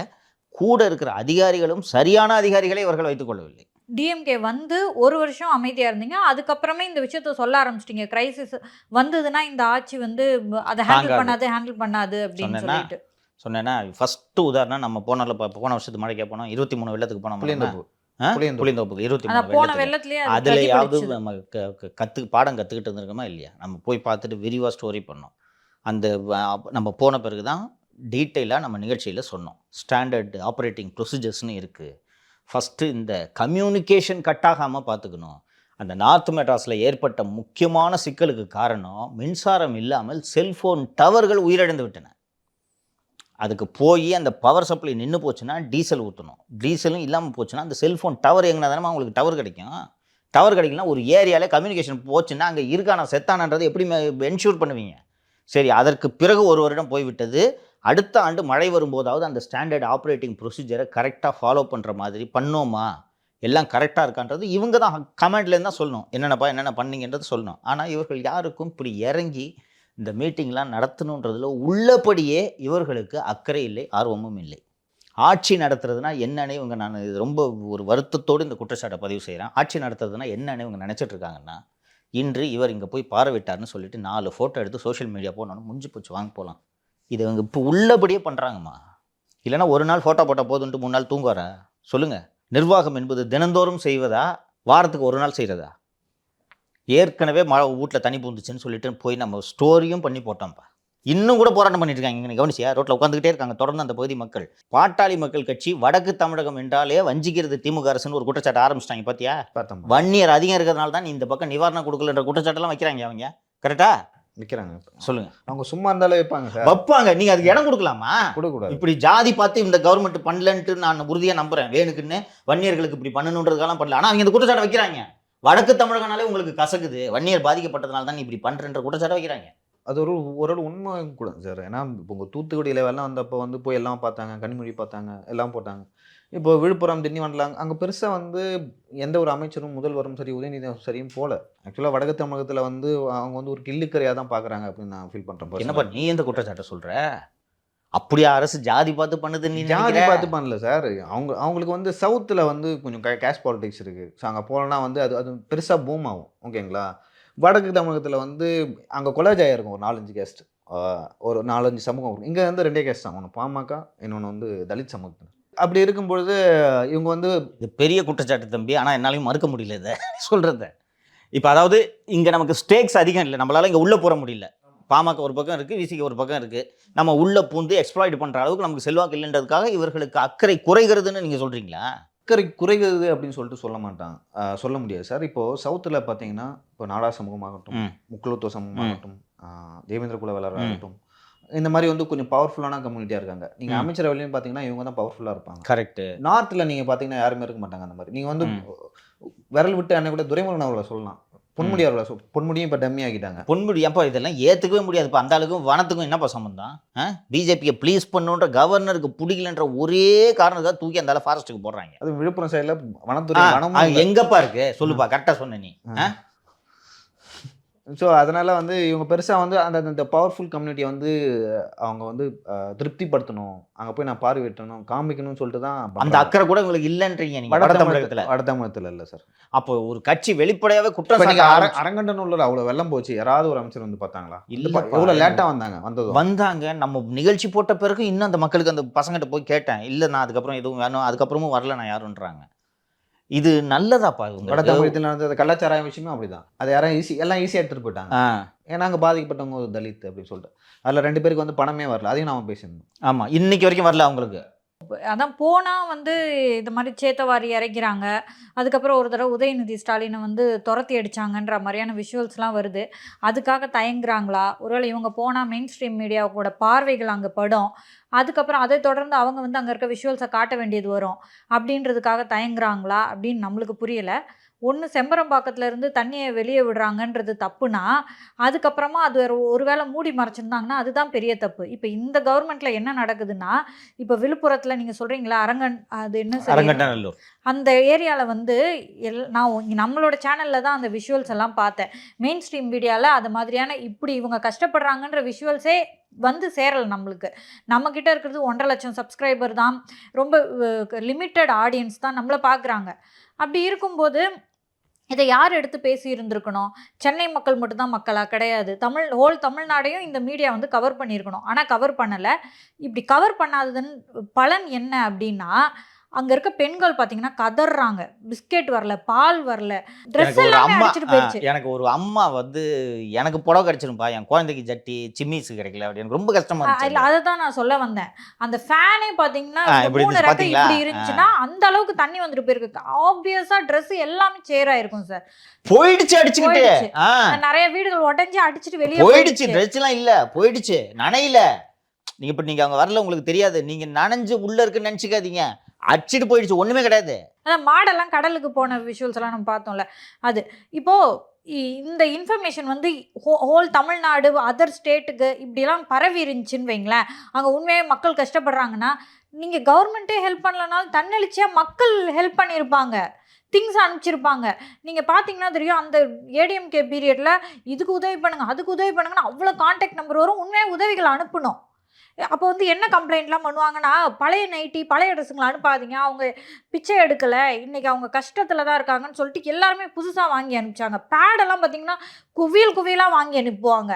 அப்படி இருக்கும்போது இந்த தடவை நம்ம எதுவுமே அந்த மாதிரியான விஷுவல்ஸ் பார்க்கலையே சார். ஏன்னா அவங்களுக்கு உதவிகள் தேவைன்னு என்கிட்ட வந்து சேரலை, அந்த இன்ஃபர்மேஷன் மக்கள்கிட்ட போய் சேரலை. அங்கே வெள்ளமே வரல அப்படின்னு மூடி மறைக்கிறாங்க. இதுதான் சார் போன வருஷமும் பண்ணாங்க அவங்க. இங்கே நீங்கள் சொன்னீங்க இல்லையா, இந்த ராயபுரத்தில் கல்மண்டபத்துலலாம் போய் பார்த்தோம் அப்படின்னு சொல்லிட்டு மூடி மறைக்கிறதோட விளைவு என்னென்னா, நீங்கள் உங்களோட ஆட்சி நல்லா இருக்குன்றது மட்டும் இல்லை, டோட்டலாக உங்களோட ஆட்சி நல்லா இருக்குன்னு காட்டிக்கிறதுக்காக எத்தனை உயிர்கள் அங்கே பரிதவிச்சிட்டு இருக்கு. நான் ஒன்றா நீங்கள் இதுக்கு சொல்கிறேன். நீங்கள் பாருங்கம்மா, மக்கள் சேற்றைவாரி அடிக்கிறார்கள், கேரோ பண்ணுறாங்கன்னா இதெல்லாம் நடக்கும். மக்களே பண்ணலனாலும் எதிர்க்கட்சிகள் இதை பண்ண வைக்கும். இது அரசியல், புரிஞ்சுக்குங்க. அப்படியே ஸ்மூத்தாக போகும்போது உங்களுக்கு இந்த உதயநிதி வந்து எதிர்க்கட்சி தலைவராக, திமுக எதிர்க்கட்சியாக இருந்தப்போ இந்த அனிதாவுக்காக ஒரு நிகழ்ச்சி நடத்தினார். அப்போ பூ போடுவாங்க. உதயநிதி அந்த மேடைக்கு ஏறி போகும்போது அந்த மேடையில் தான் அவர் போய் உட்காந்து அனிதா வீடியோ பார்த்துட்டு அப்படியே அழுதுன்னு சீனை போட்டுன்னு இருந்தார். பூ போடுவாங்க. அது மாதிரி எல்லா இடத்துலையும் பூ போட்டுலாம் வரவேற்க மாட்டாங்க. வீடாக இருந்து நிற்கிறான். பார்த்தீங்களா இந்த விஷுவலை? பார்த்தீங்கல்ல? செவரு மட்டும்தான் இருக்குது, உள்ளே ஒன்றுமே இல்லைம்மா. அழுவுதுமா அந்த பொண்ணு. என்ன கல்ல வாரி தான் அடிப்பாங்க, தூத்துவாங்க. அவர்களின் கண்ணீரை துடைக்க வேண்டிய இடத்தில் நீங்கள் இருக்கிறீர்கள். அந்த மக்களின் கோபத்தை நீங்கள் புரிந்து கொள்ள வேண்டும். புரியுதா? அதெல்லாம் இருக்கும். அதுக்காக இவங்களுக்கு பாதுகாப்பே இல்லாமல் உங்களுக்கு மேலே மண்ணை வாரி அடிச்சாங்கன்னா நீங்கள் வாங்கிக்கிங்கலாம் நான் சொல்ல. தடுக்கணும், காவல்துறை வச்சு அதை தடுக்க முடியும். ஃபர்ஸ்ட் அந்த கிரீவன்ஸை அட்ரஸ் பண்ணணும். ஓகேங்களா? உங்கள் மீது சேற்றைவாரி இறைக்கும் அளவுக்கு நீங்கள் கவனக்குறைவாக இருக்கிறீர்கள் என்பது தான். நீங்கள் அவன் வீடே இருந்து நின்றுட்டு இருக்கிறான், நீங்கள் வந்து ஒரு சொட்டு தண்ணீர் கூட இல்லாதது தான் வெள்ளை அறிக்கை என்று நீங்கள் சொல்லும்போது அவனுக்கு எவ்வளோ கோவம் வரும்? 1. 2, ஏன் வந்து மற்ற இடங்கள்லேருந்து உதவி பொருட்கள் கூட வரலன்ட்டு நீங்கள் சொன்னது ரொம்ப வேலிட் பாயிண்ட்டு. இந்த பாருங்கள், இந்தியா முழுக்க மக்கள் உதவுவதற்கு தயாராக இருக்கிறார்கள். இப்போது நான் அதை நம்ம நிகழ்ச்சியில், அந்த வெள்ள நிகழ்ச்சியில் பேசும்போது நான் சொல்லியிருந்தேன், அந்த மக்கள் மீண்டும் கேட்குது, இந்த 1000 2000 கொடுக்காத, அதை வச்சு நான் ஒன்றுமே பண்ண முடியாது. இந்த 2000 ரூபாய் வச்சுட்டு நான் ஒன்றுமே பண்ண முடியாது, எனக்கு வீடு வேணும். அந்த வளையல் கடை வச்சுருந்தாங்கன்னு சொன்னேன், தள்ளுவண்டியில். அவங்க எனக்கு இந்த வண்டி வாங்கி கொடு, அவங்க பெருசாக ஒன்றும் கேட்கல, வண்டி வாங்கி கொடு. இந்த 3 மாடு வச்சுட்டு அழுதுகிட்டே இருந்த ஒரு அம்மா எனக்கு மாடு வேணும்ப்பா அப்படின்னு கேட்டாங்க. நாம் இப்போது கோரிக்கையாக வைப்பது என்னவென்றால், வட்டி இல்லாத கடை இது போல் இதை வந்து செய்ய முடியும். அரசு செய்ய முடியவில்லை என்றாலும் தனியார் நிதி நிறுவனங்கள் இதை செய்ய முடியும். இதை அரசு முடுக்கிவிட முடியும். இதற்கான பாலமாக நீங்கள் சொன்னீங்கல்ல, மற்ற ஊர்லேருந்துலாம் இதெல்லாம் வந்துச்சு அப்படின்னு, இதை இணைக்கிற பாலமாக அரசு இருக்கணும். புரியுதுங்களா? நீங்கள் இப்போ அரசு ஒரே ஒரு தமிழ்நாடு டிஐபிஆர்லேருந்து ஒரு நியூஸ் கார்டு, இந்த அக்கௌண்ட்டுக்கு இது விழுப்புரம், கள்ளக்குறிச்சி, கடலூர், வேறு என்ன மாவட்டம்ப்பா? திருவண்ணாமலை. இந்த 4 மாவட்டங்களில் இருக்கக்கூடிய மக்களின் உதவிக்காக ஒரு அக்கௌண்ட்டு, கவர்மெண்ட்டோட அக்கௌண்ட், இது நான் சொல்லலை, கவர்மெண்ட்டோட அக்கௌண்ட்டு. தயவு செய்து உதவி பண்ணுங்கள். அந்த ஜனங்களுக்கு வீடு கட்டி தரணும், அவங்களுக்கு லோன் கொடுக்கணும், இதுக்கு உதவி பண்ணுங்கன்னா எங்கெங்கே வேணாலும் துட்டான் போங்கம்மா. இந்த ஃபண்டை இந்த 4 மாவட்ட ஆட்சியர்கள் டிஸ்பர்ஸ் பண்ணுவாங்க. நம்ம போனோம்ல விக்டிம்ஸு, அவங்களுக்கு வீடு இடிந்தவர்களுக்கு மட்டும் இது புரியுதுங்க. நல்லா இருக்கலாம் வாங்கிட்டு போக முடியாது. அப்புறமா அந்த வளையல் கடை சொல்லிச்சா, அந்த வளையல் கடை அம்மாவுக்கு வட்டி இல்லாமல் கொடுங்கன்றேன். அவங்க என்ன சொல்கிறாங்க, எங்களுக்கு கை தூக்கி கூட உதவி செய்யுங்க, நாங்கள் பழச்சிக்கிறோம், வீடை மட்டும் கட்டி தந்துருங்க. கிட்டத்தட்ட 50-60 வருஷமாக இருக்காங்கம்மா, ஆத்தங்கரையில் தான் இருக்காங்க. என்ன இது என்ன பட்டா நிலமான்னு கேட்டேன். பட்டா இல்லை, கோயில் புறம்போக்குன்னாங்க. வருஷத்துக்கு ஏதோ 10 ரூபா கட்டு வாங்கி போல இருக்கு. அந்த ஏதோ ஒரு அம்மன் கோயில் இருந்துச்சுல்லங்க, ஏதோ ஒரு அம்மன் கோவில், அந்த இடத்துல ஒரு அம்மன் கோவில் இருக்குது. அந்த அம்மன் கோவிலுக்கு உரிய நிலம் அது. காலங்காலமாக இருக்காங்க கோயிலுக்கு பணத்தை கட்டிட்டு. இதைத்தான் அரசு பண்ணணும். நீங்கள் சொன்னது ரொம்ப வேலிடு பாயிண்ட்டு, புரியுதுங்களா? இப்போ கவர்மெண்ட் போய்ட்டு அவங்க கிட்ட தூக்கிந்தாப்பா காசு அப்படின்னு கொடுக்க முடியாது. ஸோ இது போல் ஒரு இந்த 4 மாவட்டத்துக்கு இதெல்லாம் நல்ல இனிஷியேட்டிவாக பண்ணலான்ட்டு நான் நினைக்கிறேன். இதில் எந்த சட்ட சிக்கலும் இருப்பதாக எனக்கு தெரியல. எந்த தனிநபர்ட்டையும் கொடுக்க வேணாம். தனிநபர்கிட்ட கொடுத்தா புகார்களில் தான் போய் முடியாது. கவர்மெண்ட் ஒரு 4 மாவட்டத்துக்கான ஃபண்டுங்க அது. இந்த தென்பெண்ணை ஆற்றில் வந்த வெள்ளத்தின் காரணமாக அந்த 4 மாவட்டம் பாதிக்கப்பட்டிருக்கு.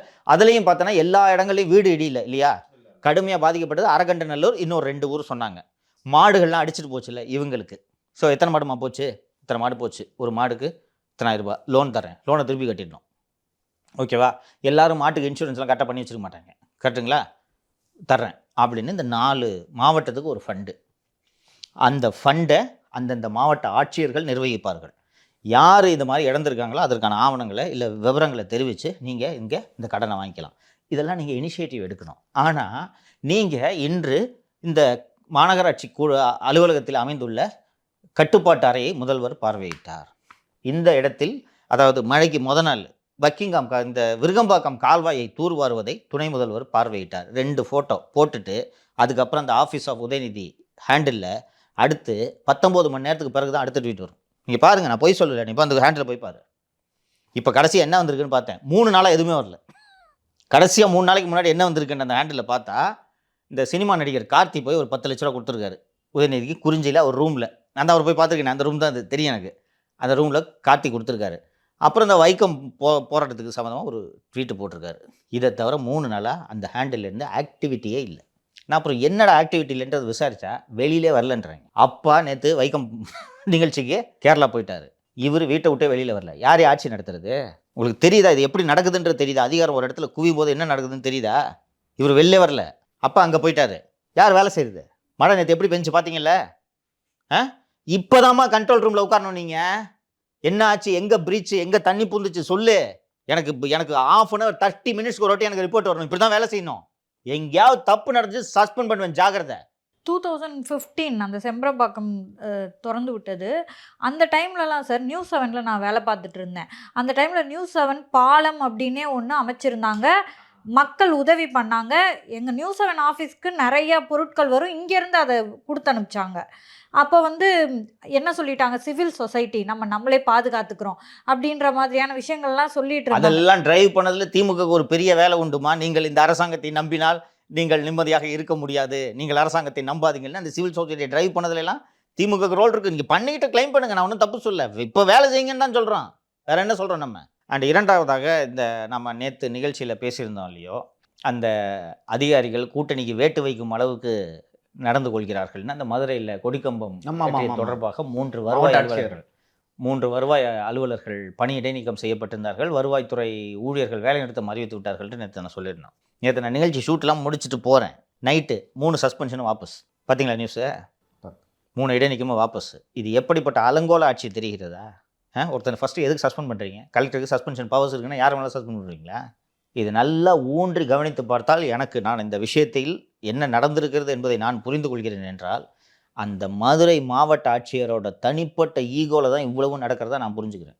ஏன்னா எந்த ஆட்சியரும் கூட்டணி கட்சியோட தலைவர் ஒருத்தர் ஒரு பிரச்சனைக்கு பண்ணி அதற்கு பிறகு ஒரு கொடிக்கம்பத்தை ஏற்றிட்டு போகிறாருன்னா, ஏற்றின அன்னைக்கு மாலையே நீ அந்த ஏரியாவுக்கு பொறுப்பான ரெவன்யூ இன்ஸ்பெக்டர், விஓஓ அண்டு கிராம உதவியாளர், வில்லேஜ் அசிஸ்டன்ட், விஓஓ, ரெவன்யூ இன்ஸ்பெக்டர் 3 பேரை நீ சஸ்பெண்ட் பண்ணுறேன்னா இது கூட்டணிக்கே வேட்டு வைக்கிற செயல். இவர் சிந்தனை செல்வன் மட்டும் எம்எல்ஏ திரு சிந்தனை செல்வன் இந்த அறிக்கை வெளியிட்டிருந்தார். திரும்ப வாய்த்திறக்கல, வழக்கம் போல் விட்டுருங்க, அதை பற்றி பேச வேண்டாம்.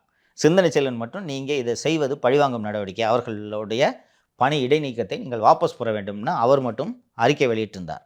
வருவாய்த்துறை ஊழியர்கள் சங்கம் ஸ்ட்ரைக்குன்னு அனௌன்ஸ் பண்ணிட்டாங்க. நீங்கள் பொலிட்டிக்கல் கேம் ஆடுறீங்க, நீங்கள் எங்கள் ஸ்டாஃபை ஏன் சஸ்பெண்ட் பண்ணுறீங்கன்னு ஸ்ட்ரைக் அனௌன்ஸ் பண்ண உடனே சஸ்பென்ஷன் ஆர்டர் மறுநாள் நேற்று நம்ம நிகழ்ச்சியெல்லாம் முடிஞ்ச பிறகு நேற்று இரவு வாபஸ். இப்படி ஒரு கலெக்டர் தான் தோன்றித்தனமாக செயல்பட்டுட்டு இருக்கிறத வேடிக்கை பார்த்துருக்குன்னா இதெல்லாம் என்னையா கவர்மெண்ட்டு? நேற்று நான் உங்களுக்கு நிகழ்ச்சியில் சொன்னேன் ஞாபகம் இருக்கா? சிஎம்முக்கு கண்ட்ரோல் இல்லைன்ட்டு. இப்போ அந்த கலெக்டருக்கு இந்த மாதிரி நம்ம சஸ்பெண்ட் பண்ணி இவங்க இந்த கட்சிக்காரங்க போய் சிஎம்கிட்ட கம்ப்ளைண்ட் பண்ணால் பிரச்சனை ஆகிடும். இப்போ நார்மலாக என்னமா நடக்கும்? அந்த ரெவன்யூ இன்ஸ்பெக்டர் இப்படி சஸ்பெண்ட் பண்ணிட்டாங்கன்னு நியூஸ் வெளியில் வந்துச்சுன்னா திரும்ப போய் பேசுவார், ஏங்க எங்கள் கட்சிக்காரங்க கொடியேற்றினோட இந்த மாதிரி சஸ்பெண்ட் பண்ணுது என்னங்க நினச்சிட்டு இருக்குதுன்னு சொன்னால் நமக்கு பிரச்சனை வருன்ற அச்சம் அந்த கலெக்டருக்கு இருந்தால் அதை செஞ்சுருக்குமா? இன்றைக்கி வருவாய்த்துறை, அந்த மதுரை மாவட்ட வருவாய்த்துறை ஊழியர் சங்கம் ஸ்ட்ராங்கான ஒரு சங்கம், ROAன்னு சொல்லுவாங்க, ரெவன்யூ அஃபிஷியல்ஸ் அசோசியேஷன். ஸ்ட்ராங்கான சங்கம். ஸ்ட்ரைக்னா மொத்த பேர் ஆஃபீஸ் போக மாட்டாங்க, ஸ்தம்பிச்சிடும் மதுரை வருவாய் நிர்வாகம்.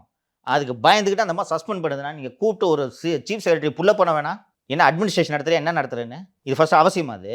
அப்புறம் அந்த விடுதலை சிறுத்தைகள் கட்சி மேலே அந்த எஃப்ஐஆர் டீட்டெயிலாக பேசணும். இதெல்லாம் இந்த அம்மா தனிப்பட்ட இனிஷியேட்டிவ் இதெல்லாம் செய்கிறது. அவர்கள் சாதி ரீதியான காரணத்தையும் சொல்கிறாங்க. எனக்கு அதை பற்றி விவரம் தெரியாது, அதனால் நான் அது குறித்து பேச விரும்பவில்லை. எப்படிப்பட்ட நிர்வாகம் நடக்குது பாருங்கள். இதே போல் திரு உதயநிதி அவர்கள் மேகநாத் ரெட்டி என்ற ஒரு IAS ஆஃபீஸர் நல்லா செயல்படுவார்னு சொல்லிட்டு அவரை போட்டிருக்கிறாங்க. அவர் எந்த வேலையும் செய்ய விடுவதில்லையா. சமீபத்தில் ஒரு மாதத்துக்குள்ளாக 20 நாட்களுக்குள்ளாக பிரதீப் யாதவ் என்ற ஒரு மூத்த IAS அதிகாரி, அவர் திறமையானவர் என்பதால் அவரை போட்டிருக்காங்க. அந்த பிரதீப் யாதவை ஏற்கனவே அங்கே இருக்கிறவங்கலாம் வேலை செய்ய விடுறது இல்லையா. புது ஆள் வர்றாருல, இது நான் புதுசாக வர்றாரு, இவர் வேலை செய்ய விடக்கூடாதுன்னு. ஒட்டு மொத்தத்தில் உதயநிதியின் துறையில் எந்த வேலையும் நடைபெறுவதில்லை துணை முதல்வர் அலுவலகத்தில். அண்டு இந்த பெட்டிஷன்ஸ்லாம் ஹேண்டில் பண்ணுறதுக்கு ஆர்த்தி IASன்னு ஒருத்தரை போட்டாங்க. இவரே வேலை செய்யலையே. இத்தனை IAS ஆஃபீஸரை போட்டுக்கிறீங்க, இத்தனை IAS ஆஃபீஸரை போட்டாலும் இன்ஸ்ட்ரக்ஷனை துணை முதல்வர் தான் கொடுக்கணும். கரெக்டுங்களா? இன்ஸ்ட்ரக்ஷன் யார் கொடுக்கணும்? துணை முதல்வர். அவர் சொல்லும் வேலைகளை செயல்படுத்தத்தான் அவர்கள் இருக்கிறார்கள். அவர்கள் முடிவெடுக்க முடியாது. இவர்தான் மக்கள் பிரதிநிதி, இவர்தான் துணை முதல்வர். அவங்க என்ன வேலை செய்யணுன்ட்டு இவர் சொல்லலைன்னா என்ன வேலை செய்வாங்க? என்ன வேலை நடக்கும்? இவருக்காக அவர்கள் வேலை செய்ய முடியாது இல்லையா? இவர் வேலைன்னா என்ன நினச்சிட்டு இருக்காருன்னா, சேகர்பாபு கூட இந்த போய்ட்டு தயாநிதி மாறனை வச்சுக்கிட்டு பூச்சி முருகு சேகர்பாபு 2 பேரை வச்சுக்கிட்டு கூப்பிட்டுட்டு போயிட்டு இன்னைக்கு ஃபோட்டோ இப்படி கையை காட்டுறது, இப்படி இந்த இப்படி கை காட்டுறது, 2 ஃபோட்டோ எடுத்து முடித்தேன் விடுவா அப்படின்னு போய்ட்டுறாங்க. 2 நாள் வெளிலே வரலையே. நேரம் கிளம்பி திருநெல்வேலி போயிருக்கணுமா? அவர் ஒரு நல்ல அரசியல்வாதி, மக்கள் மேலே அக்கறைன்றது கூட இல்லை, நான் போக விரும்பலை.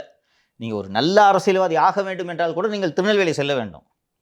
எல்லாமே நல்லா இருக்கிற நேரத்தில் தூத்துக்குடியில் உங்கள் அத்தை தொகுதியில் போய் ஆய்வு பண்ண தெரியுது, நலத்திட்ட உதவி நடக்க தெரியுது. இன்றைக்கி தத்தளிச்சிக்கிட்டு இருக்கு வெள்ளத்தில் தென்காசியும் திருநெல்வேலியும். இன்றைக்கி போங்க, நீ போயிருக்கணும்லப்பா. போயிருக்கணும், கண்டிப்பாக போயிருக்கணும். மதுரைக்கு என்ன ஃபஸ்ட்டு ஃப்ளைட் எது? Special flight. நீங்கள் தான் ஸ்பெஷல் ஃப்ளைட்டில் போகிறீங்கல்ல, ஃபஸ்ட்டு ஃப்ளைட்டை பிடிச்சி போய் அங்கேருந்து பை ரோடு போய் அங்கே நின்னீங்கன்னா ஒட்டுமொத்த நிர்வாகமாக வேகமாக வேலை செய்யுமா, பம்பரமாக வேலை செய்யுமா, கட்சி வேலை செய்யுமா? உதயநிதிக்கிட்ட மூஞ்ச காட்டணுன்றதுக்காவது ஒரு 50 கட்சிக்காரன் வருவான். ஆனால் நான் பார்த்துக்கிறேன். நீங்கள் இப்படி உறங்கி கொண்டிருந்தால் என்ன ஆகும்? அதிகாரத்தை அனுபவிக்கணும்னு மட்டும் ஆசைப்படக்கூடாதுமா, அதற்கான பொறுப்பையும் சுமக்க வேண்டும். சேற்றை வாரி இறைக்கிறாங்கன்னு வைங்களேன், இவர் வந்து பம்பரமாக சுழண்டு உதவிகள் பண்ணிட்டு இருக்காரு. இதை மக்கள் பார்க்குறாங்கன்னா சேற்றை வாரி இறைக்கிறது கண்டிப்பாக மக்கள் மத்தியிலே எடுபடாது சார். எடுபடாது. மக்களே ஆதரவு தெரிவிப்பாங்க. அவ்வளோ வேலை செய்கிறாரு இருந்தாலும் இது எதிர்கட்சிக்காரன் வேலையாது நிச்சயமா அப்படின்வாங்க. ஆனால் பொன்முடி அவர்கள் மீது சேற்றை வாரி இறைத்த போது மக்கள் கொண்டாடினார்கள், நினைவிருக்கிறதா? ஓசி பஸ்ன்னு நீ சொன்னதுக்கு தான் இந்த பலன்னு சொன்னாங்க. அந்த டைம்ல வேற அவர் உங்க ஜாதி இதுவான்னு கேட்டுட்டு பேச அனுபவிச்சாரு. அது வேற கோவம். உதயநிதி அவர்களோட பயணம் ரத்தாகுது, அதுக்கான தேவை என்ன இருக்கு? எதிர்கொள்ளணும். ப்ளஸ் பாயிண்ட் ஆகும் சார். எப்பெல்லாம் வந்து கருணாநிதி அவர்களை வந்து வசைபாடுறாங்களோ அப்பெல்லாம் தான் அவர் ஸ்கோர் பண்ணுவாரு. சரிமா. ஸோ அப்படி நீங்க பயணத்தை ரத்து பண்ண வேண்டிய தேவையே இல்லையே. இயற்கையாக உருவான தலைவர்களுக்கு மாற்றாக செயற்கையாக நீங்கள் தலைவர்களை உருவாக்கினீர்கள் என்றால் இதுதான் நடக்கும். கருணாநிதி இயற்கையாக உருவான தலைவர், போராட்டத்தினால் உருவான தலைவர். நான் சிறையிலிருந்து வெளியே வந்தபோது தந்தை நிழலில் வளர்ந்த போன்சாய் செடி என்று இவரை நான் வர்ணித்ததற்கு காரணம் அதுதான். அவர் இயற்கையாக போராடி வளர்ந்த காட்டு மரம். இவர் நிழலில் வளர்ந்த போன்சாய் செடி. இவரே போன்சாய் செடினா மையன் சொல்ல வேண்டியதில்லை. இன்னொரு முக்கியமான விஷயம் வந்து நேற்றைய தினம் அங்கே தமிழ் ஊடகங்களில் இரட்டை இலை வந்து மீண்டும் முடக்கப்படுமா அப்படின்னு சொல்லிட்டு விவாத நிகழ்ச்சி நடைபெற்றது. சென்னை உயர்நீதிமன்றத்தில் வந்து யாரோ ஒரு வழக்கு போட்டிருக்கிறதாகவும் அது குறித்து அந்த விவாதம் நடைபெற்றதாகவும் சொல்லப்படுகிறது. ஏன் திடீர்னு வந்து மீண்டும் இரட்டை இலை முடக்குமான்ற அந்த விஷயம் வந்து பேசு பொருளாக இருக்குது? விரிவாகவே சொல்கிறேன். நேற்றைக்கு முன்தினம் சன் நியூஸில் மீண்டும் இரட்டை இலை முடக்குமா, சன் நியூஸில் இப்படி ஒரு தலைப்பு வைத்து விவாதம் செய்வதில் வியப்பதற்கு ஒன்றுமே இல்லை. திமுக சேனலு, இன்னொன்று குணசேகரன் இருக்கிறாரு. குணசேகரன் இந்த வேலையை செய்யலைன்னா நம்ம வேலைக்கு ஆபத்து என்ற அடிப்படையில் அவர் திமுக ப்ளீஸ் பண்ணுறதுக்காக எது வேணாலும் செய்வார். இதை கலாநிதி மாறன் இதை விரும்புவார்ன்ட்டு நான் சொல்ல மாட்டேன். நான் கலாநிதி மாறன் இஸ் தரவு ப்ரொஃபஷனல். டிஎம்கே இன்ட்ரெஸ்ட் இருந்தாலும் ஒரு ப்ரொஃபஷனலாக இருக்கணும்னு பார்ப்பார். ஆனால் குணசேகரன் முரசொலி மாதிரி சன் நியூஸை மாற்றணுன்றது தான் அவருடைய விருப்பம்.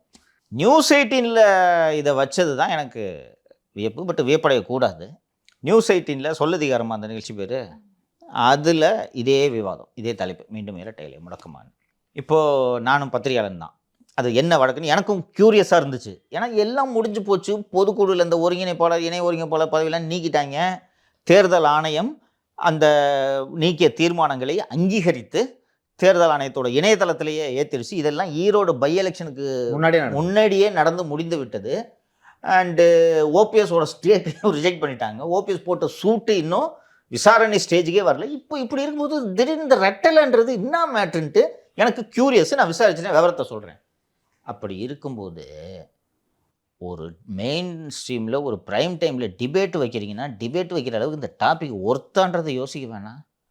அந்த அளவுக்கு சன் நியூஸ் மாதிரி நியூஸ் 18 போதுன்னா எந்த அளவுக்கு அவர்கள் திமுகவின் அழுத்தத்தின் கீழ் இருக்கிறார்கள்ன்றதை பார்க்கணும். இந்த மந்த்து கேரவன் இதழில், இந்த மாதம் வெளிவரும் கேரவன் இதழ், அந்த கேரவன் இதழில் முகேஷ் அம்பானியின் ரிலையன்ஸ் எப்படி மீடியாவை கட்டுப்படுத்துகிறது அப்படின்ட்டு ஒரு லெங்க்தி ஸ்டோரி பண்ணியிருக்காங்க. அதில் இந்த நியூஸ் 18, CNN இதெல்லாம் எப்படி முகேஷ் ஸ்லோவாக டேக் ஓவர் பண்ணி கிட்டத்தட்ட இந்தியன் ஹோல் மீடியாவில் 48% மீடியாவை இவர்கள் கண்ட்ரோல் பண்ணுறாங்க. நியூஸ் 18 பல லாங்குவேஜில் இருக்குன்றது உங்களுக்கு தெரியும். அப்போ எத்தனை மாநிலத்தில் அரசியலை கட்டுப்படுத்த முடியும்? ஸோ அதில் நியூஸ் 18 தமிழ் அதில் ஒரு அங்கம் தானே, ரிலையன்ஸ் குடும்பத்தின் ஒரு அங்கம் தானே. ஸோ அவர்கள் என்ன இன்ஸ்ட்ரக்ஷன் இருக்குன்னா, ஆளுங்கட்சி என்ன சொன்னாலும் கேளு, ஆர்டர் வாங்கினாங்க. அம்பானி பாட்டுக்கு ஆர்டர் வாங்கிட்டு போகிறான், நமக்கு ஒன்றும் கிடைக்க மாட்டேங்குது, பேசி ஆர்டர் கேட்டு வாங்குறது பாருங்கள். பிஸ்னஸ் இன்ட்ரெஸ்ட் தானே, வேறு என்ன இருக்குது? ஸோ அந்த கவர் ஸ்டோரி இருந்துச்சு, அது வருத்தம். அந்த விவரம் இப்போ இந்த வழக்கு என்னன்றதை சொல்லிடுறேன். சூரியமூர்த்தி என்ற ஒரு நபர் தொடுத்த வழக்கு பார்த்து. இந்த சூரியமூர்த்தி யார் என்றால், 2008 முதல் முறையாக இந்த சூரியமூர்த்தி அதிமுக உறுப்பினராகிறார். அதிமுக கட்சியோட அடிப்படை விதி என்னவென்றால், ஒவ்வொரு 5 ஆண்டுகளுக்கு ஒரு முறை நீங்கள் உங்களது உறுப்பினர் அட்டையை புதுப்பிக்க வேண்டும்.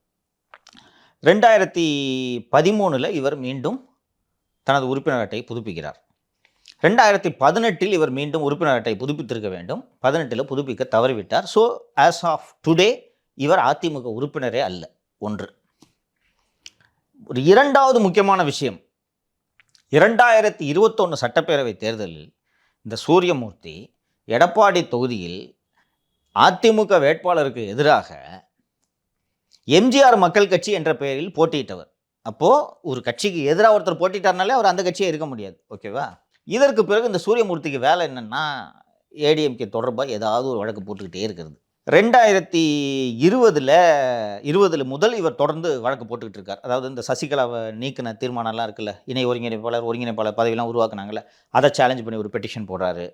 அதுக்கப்புறம் 2020 இவர் இதே மாதிரி ஒரு தீர்மானத்தை சேலஞ்ச் பண்ணி ரிட் பெட்டிஷன் ஹைகோர்ட்டில் போடும்போது, ஒரு அரசியல் கட்சிக்கு எதிராக ரிட் இஷ்யூ பண்ண முடியாது. இப்போ ஏன்னா பப்ளிக் அத்தாரிட்டிக்கு எதிராக தான் ரிட் இஷ்யூ பண்ண முடியும். Home secretary, revenue secretary, state கவர்மெண்ட்டுக்கு எதிராக தான் ரிட் இஷ்யூ பண்ண முடியும். ஒரு அரசியல் கட்சிக்கு எதிராக ரிட் இஷ்யூ பண்ண முடியாதுன்னு டிஸ்மிஸ் பண்ணிடுறாங்க.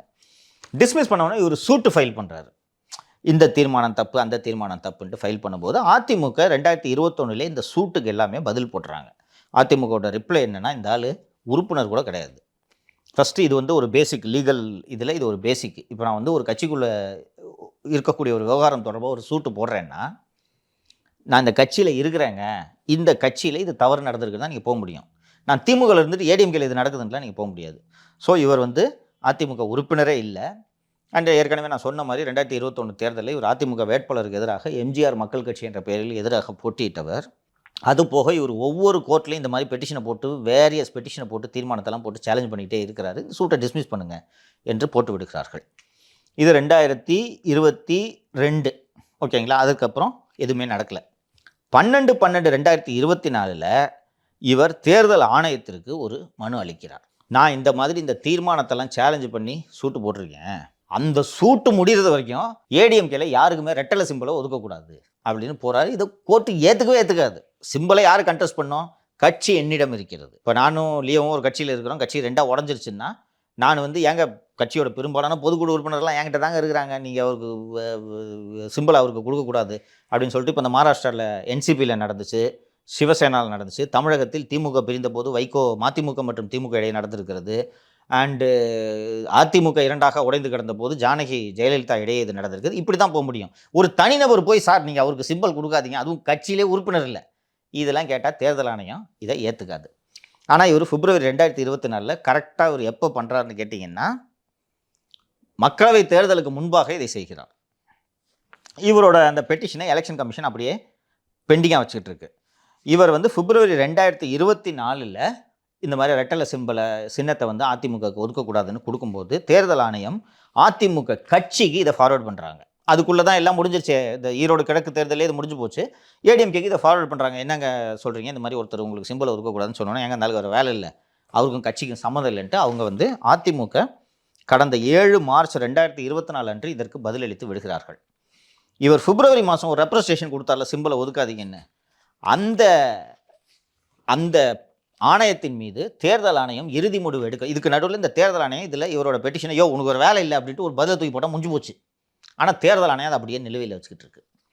இவர் என்ன செய்கிறார், இதை நிலுவையில் வைத்துவிட்டு ஹைகோர்ட்டில் சீஃப் ஜஸ்டிஸ் முன்னாடி போய் என்னோட மனுவை வந்து தேர்தல் ஆணையம் முடிவு பண்ணணும், அதற்கு நீங்கள் ஒரு உத்தரவு போடுங்கள் அப்படின்னு ஒரு பெட்டிஷனை ஃபைல் பண்ண உடனே அவங்க நார்த் இந்தியன் ஜட்ஜுன்னு நினைக்கிறேன், இங்கிலீஷில் ஆர்கியூ பண்ணுங்க அப்படின்னு கேட்டோன்னே, சார் எனக்கு இங்கிலீஷ் தெரியாதுன்றார்.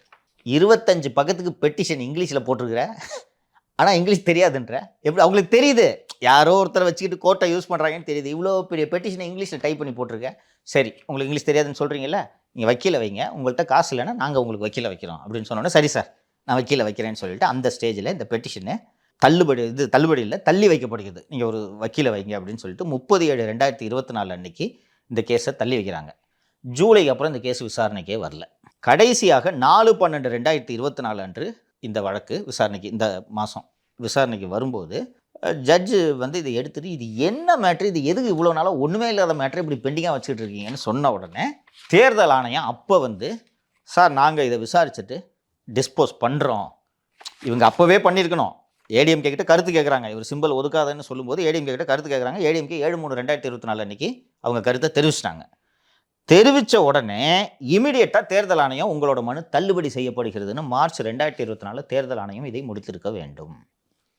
ஆனால் தேர்தல் ஆணையம் அதன் மீது முடிவே எடுக்காமல் பெண்டிங்காக வச்சுட்டு இப்போ இந்த மேட்ரு கோர்ட்டுக்கு வந்தோடனே, சார் நாங்கள் இப்போ விசாரித்து முடிவு எடுக்கிறோம் அப்படின்னு சொல்லிட்டு சொல்கிறாங்க. சொன்னோடனே சரிங்க இதை சீக்கிரம் டிஸ்போஸ் பண்ணுங்கன்னு சொன்ன உடனே இந்த ஸ்டேஜில் தான் ஒரு முக்கியமான ட்விஸ்ட்டு. ஓபிஎஸ் இப்போ தான் உள்ளே வர்றார். ஓபிஎஸ் தரப்பு வழக்கறிஞர் அவர் எதுக்கு வர்றாருனா, இப்போ உங்களுக்கு இயல்பாக ஒரு சந்தேகம் வரும்னா, ஏங்க இது ஏடிஎம்கேக்கும் சூரியமூர்த்திக்கும் இருக்கக்கூடிய பிரச்சனை, பன்னீர்செல்வம் இதில் எங்கிருந்து வருகிறார் அப்படின்ட்டு உங்களுக்கு ஒரு கேள்வி எழும் இல்லையா? சூரியமூர்த்தி ஒரு வழக்கு போட்டார்ல, அதில் எதிர்மனுதாரராக பன்னீர்செல்வத்தை சேர்த்துருக்கிறார். சேர்த்த உடனே பன்னீர்செல்வம் தரப்பு இப்போ கோர்ட்டில் வந்து என்ன சொல்கிறாங்கன்னா, சூரியமூர்த்தியோட பெட்டிஷனோட நகல் எங்கள்கிட்ட இல்லை, எங்களுக்கு அந்த நகலை கொடுங்க, நானும் அதில் கருத்து சொல்லணும் அப்படின்றாரு. சரி, இப்போ நான் சொன்னது வரைக்கும் வச்சுக்கிட்டு சொல்லுங்கள், பன்னீர்செல்வம் ரெட்டை இலையை அதிமுக ஒதுக்கலாமா வேணாமான்ட்டு கருத்து சொல்கிறதுக்கு அவருக்கு அதிகாரம் இருக்கா? நீங்கள் சொல்கிறத பார்த்தா இல்லைன்னு தான் தோணுது. ஒரு விஷயம் மறந்துடாதீங்க, ஒரு அதிமுகவின் தொண்டரே இல்லை. தொண்டரில் அதிமுக சின்னத்தை பயன்படுத்தக்கூடாதுன்னு கோர்ட்டு உத்தரவு போட்டிருக்கு, ஞாபகம் இருக்கா? கரவெட்டியே கட்டக்கூடாது. ஆனால் பன்னீர்செல்வம் அவரோட அரசியல் வாழ்க்கையை உயிரோட வச்சுக்கிறதுக்கு இது ஒரு வசதி. ஸோ சார் என்கிட்ட கருத்து கேட்கணும், ரெட்டலை யூஸ் பண்ணலாமான்னு. ரெட்டலை நீயே யூஸ் பண்ணக்கூடாது, ரெட்டலைக்கு உனக்கு என்ன சம்பந்தம்? ஆனால் சார் எனக்கு அந்த பெட்டிஷன் காப்பிலாம் கொடுங்க அப்படின்ட்டு கேட்ட உடனே கோர்ட்டு கடைசியாக டிஸ்போஸ் பண்ணி விட்டுருச்சு. என்ன சொல்லிட்டாங்கன்னா, இந்த பாருப்பா, இந்த அவர்கிட்ட கொஞ்சம் கருத்து கேளு, பன்னீர்செல்வத்திட்ட கருத்து கேளு, இவங்ககிட்டையும் கேட்டுட்டு 4 வாரத்துக்குள்ளே இதை டிஸ்போஸ் பண்ணி முடிச்சு விடணும், இதெல்லாம் பெண்டிங் வச்சுக்கிட்டு தூக்கி போட்டுன்னு போட்டாங்க. இப்போ தேர்தல் ஆணையத்தை முடிவு பண்ணணும். இப்போ தேர்தல் ஆணையம் நீங்கள் 2 பேரும் கருத்து சொல்லுங்கள், கோர்ட்டோட ஆர்டர்ஸ் படி நீங்கள் 2 பேரும் கருத்து சொல்லுங்கன்னு சொல்லியிருக்குது. இவ்வளோ தான் நடந்தது. ஸோ இதில் பிரேக்கிங் எப்படி அடிக்கிறாங்கன்னா, இரட்டை இலை சின்னம் யாருக்கு கொடுக்கணும்னு சொல்லிட்டு பன்னீர்செல்வம் அவர்கள்கிட்டையும் கருத்து கேட்கணும். இதில் இப்போ நான் விலைக்கு சொல்லிட்டேன்னா, அவர் ஒன் ஆஃப் தி ரெஸ்பாண்டன்ட்டு. ஆக்சுவலி அவருக்கு லோக்கஸே கிடையாது. நானும் இதே கேள்வி கேட்டேன், சார் இது ஏடிஎம்கேக்கு சூரியமூர்த்திக்கு இருக்கக்கூடிய பிரச்சனை, இவர்கிட்ட எதுக்கு கேட்கணும் போது ஓபிஎஸ்ஸை ரெஸ்பாண்டண்ட்டாக போட்டிருக்காரு சூரியமூர்த்தி அவர் பெட்டிஷனில். ஓபிஎஸ் வந்து சார் என்கிட்ட கேட்கணும் சார் கருத்துன்னு சொன்ன உடனே, அப்போ அவர்கிட்டையும் கேட்டுட்டு முடிச்சு கொடுப்பா அப்படின்னு நீங்கள் பார்த்தீங்கன்னா இந்த வழக்கே வந்து தள்ளுபடி பண்ணோம். எக்ஸாக்ட்லி கோஷ் பண்ணோம் அப்படின்னு வழக்கு சார். இது ஒன்றும் இல்லை, கோர்ட்டு போட்டிருக்க ஆர்டர்ஸ் என்னன்னு சொல்லிடுறேன், டிசைட் தி ரெப்ரசன்டேஷன், அவ்வளோதான். அண்ட் அங்கே தான் வந்து அவர் ரெப்ரசன்டேட்டிவ் இல்லையே. ஆமா, இல்லை இந்த வழக்கே செல்லாது. ஆனால் இவர் மனுதாரராக சேர்த்துருக்காருல. இப்போ சூரியமூர்த்தி டிசைடு மை ரெப்ரசன்டேஷன் சொல்கிறாரு. அண்ட் அந்த ரெப்ரசன்டேஷனில் வந்து ஓபிஎஸ்க்கு சம்மந்தம் இருக்குன்னு சொல்லிட்டு கோர்ட்டில் ஒரு ரெஸ்பாண்டண்ட்டாக போட்டுட்டாரு. சரி கேட்டுட்டு கருத்து சொல்லுங்கன்னு சொல்கிறார். இப்போ ஓபிஎஸ்சி இல்லைங்க நீங்கள் அதிமுக இந்த சிம்பலை கொடுக்கக்கூடாதுன்னு சொன்னால் கூட தேர்தல் ஆணையம் இதை எப்படி ஏற்றுக்க முடியும்? ஏன்னா தேர்தல் ஆணையம் ஏற்கனவே எடப்பாடி பழனிசாமி தலைமையிலான அண்ணா திராவிட முன்னேற்ற கழகத்தின் பொதுக்குழுவை ஏற்றுக்கொண்டுள்ளது. ஒருங்கிணைப்பாளர், இணை ஒருங்கிணைப்பாளர் பதவிகளை ரத்து செய்த தீர்மானத்தை ஏற்றுக்கொண்டுள்ளது. அதிமுகவின் பொதுக்குழுவில் அமைப்பு விதிகளில் ஏற்படுத்திய திருத்தங்களை ஏற்றுக்கொண்டுள்ளது. இதுக்கெல்லாம் பிறகு இப்போ கட்சி அதிமுகன்றது ஒன்று போயிடுச்சு. அந்த பார்ட்டியில் நீங்கள் டிஸ்பியூட்டே கிடையாது. அப்படி இருக்கும்போது சிம்பிளை யாருக்கு ஒதுக்குறது? There is no issue at all. இல்லை, ஒருத்தவங்கள்ட்ட கருத்து கேட்கணும்னா அந்த இயக்கத்தில் இல்லை அந்த கம்பெனியில் ஏதாவது ஒரு பொறுப்பில் இருக்கணும், அவ்வளோதான். ஓகேங்களா? பொறுப்பு வைக்காத ஒருத்தவங்கள்ட்ட போய் அவங்கள்ட்ட கருத்து கேட்கணும் என்பதே வந்து ஒரு தவறான அணுகுமுறையாது. இப்போது நீங்கள் சொல்கிறது ரொம்ப வேலிடான பாயிண்ட்டு. அட்லீஸ்ட் ஓபிஎஸ் தொடர்ந்த வழக்கில் இப்படி உயர்நீதிமன்றம் உத்தரவு போட்டிருந்தா கூட அதை ஒரு டிபேட்டாக வைக்கலாம் மீடியா. இந்த சூரியமூர்த்திக்கும் கட்சிக்கும் சம்மந்தமே இல்லை. ஏடிஎம்கே கேண்டிடேட்டுக்கு எதிராக நின்று போட்டியிட்ட ஒரு ஆள், அவருக்கு எப்படிமா இரட்டை? அவர் சொல்கிறது கேட்டு இரட்டை இல்லை எப்படி? தேர்தல் ஆணையம் தான் இவர் சூரியமூர்த்தி சொல்லிட்டாருங்க உங்களுக்கு இரட்டையில கொடுக்க மாட்டேன்னு எப்படி சொல்ல முடியும்? இது ஒரு கட்சியோட இன்னர் பார்ட்டி விவகாரம். ஒரு கட்சி இத்தனை வருஷத்துக்கு ஒரு வாட்டி பொதுக்குழுவை நடத்தணும், செயற்குழுவை நடத்தணுன்ட்டு தான் தேர்தல் ஆணையம் விதி போட முடியுமே ஒழிய, இல்லைன்னா அங்கீகாரத்தை ரத்து பண்ணிவிடும். இத்தனை ஆண்டுகளுக்கு ஒரு முறை பொதுக்குழு நடத்த வேண்டாம். அந்த கட்சிக்குள்ளே யாருக்கு சிம்பலை ஒதுக்கணும், இல்லை இவர் நிர்வாகியாக வைக்கணுமா, அவரை நிர்வாகியாக வைக்கணுமான்லாம் தேர்தல் ஆணையம் முடிவெடுக்கவே முடியாது. ஆனால் இது ஒரு இப்போ இந்த வழக்கு நான் விளக்கமாக சொல்லிட்டேன்ல, இதைத்தானே இந்த நியூஸ் 18 சன் நியூஸ் யோசிச்சிருக்கணும். சிம்பிளாக ஃபோன் பண்ணி ஏங்க யாருங்க இந்த சூரியமூர்த்தின்னு கேட்டால் சொல்ல மாட்டாங்களா? ஏங்க அந்த ஆள் கட்சிக்கு சம்மந்தம் இல்லைங்கன்னு சொல்லுவாங்கல்ல. இதை எடுத்து பிரைம் டைமில் டிபேட்டாக வச்சு சொல்லதிகாரம் மீண்டும் இரட்டை இலை முடக்கமான வைக்கும்போது இது அதிமுக தொண்டர்கள் மத்தியில் குழப்பத்தை ஏற்படுத்துமா?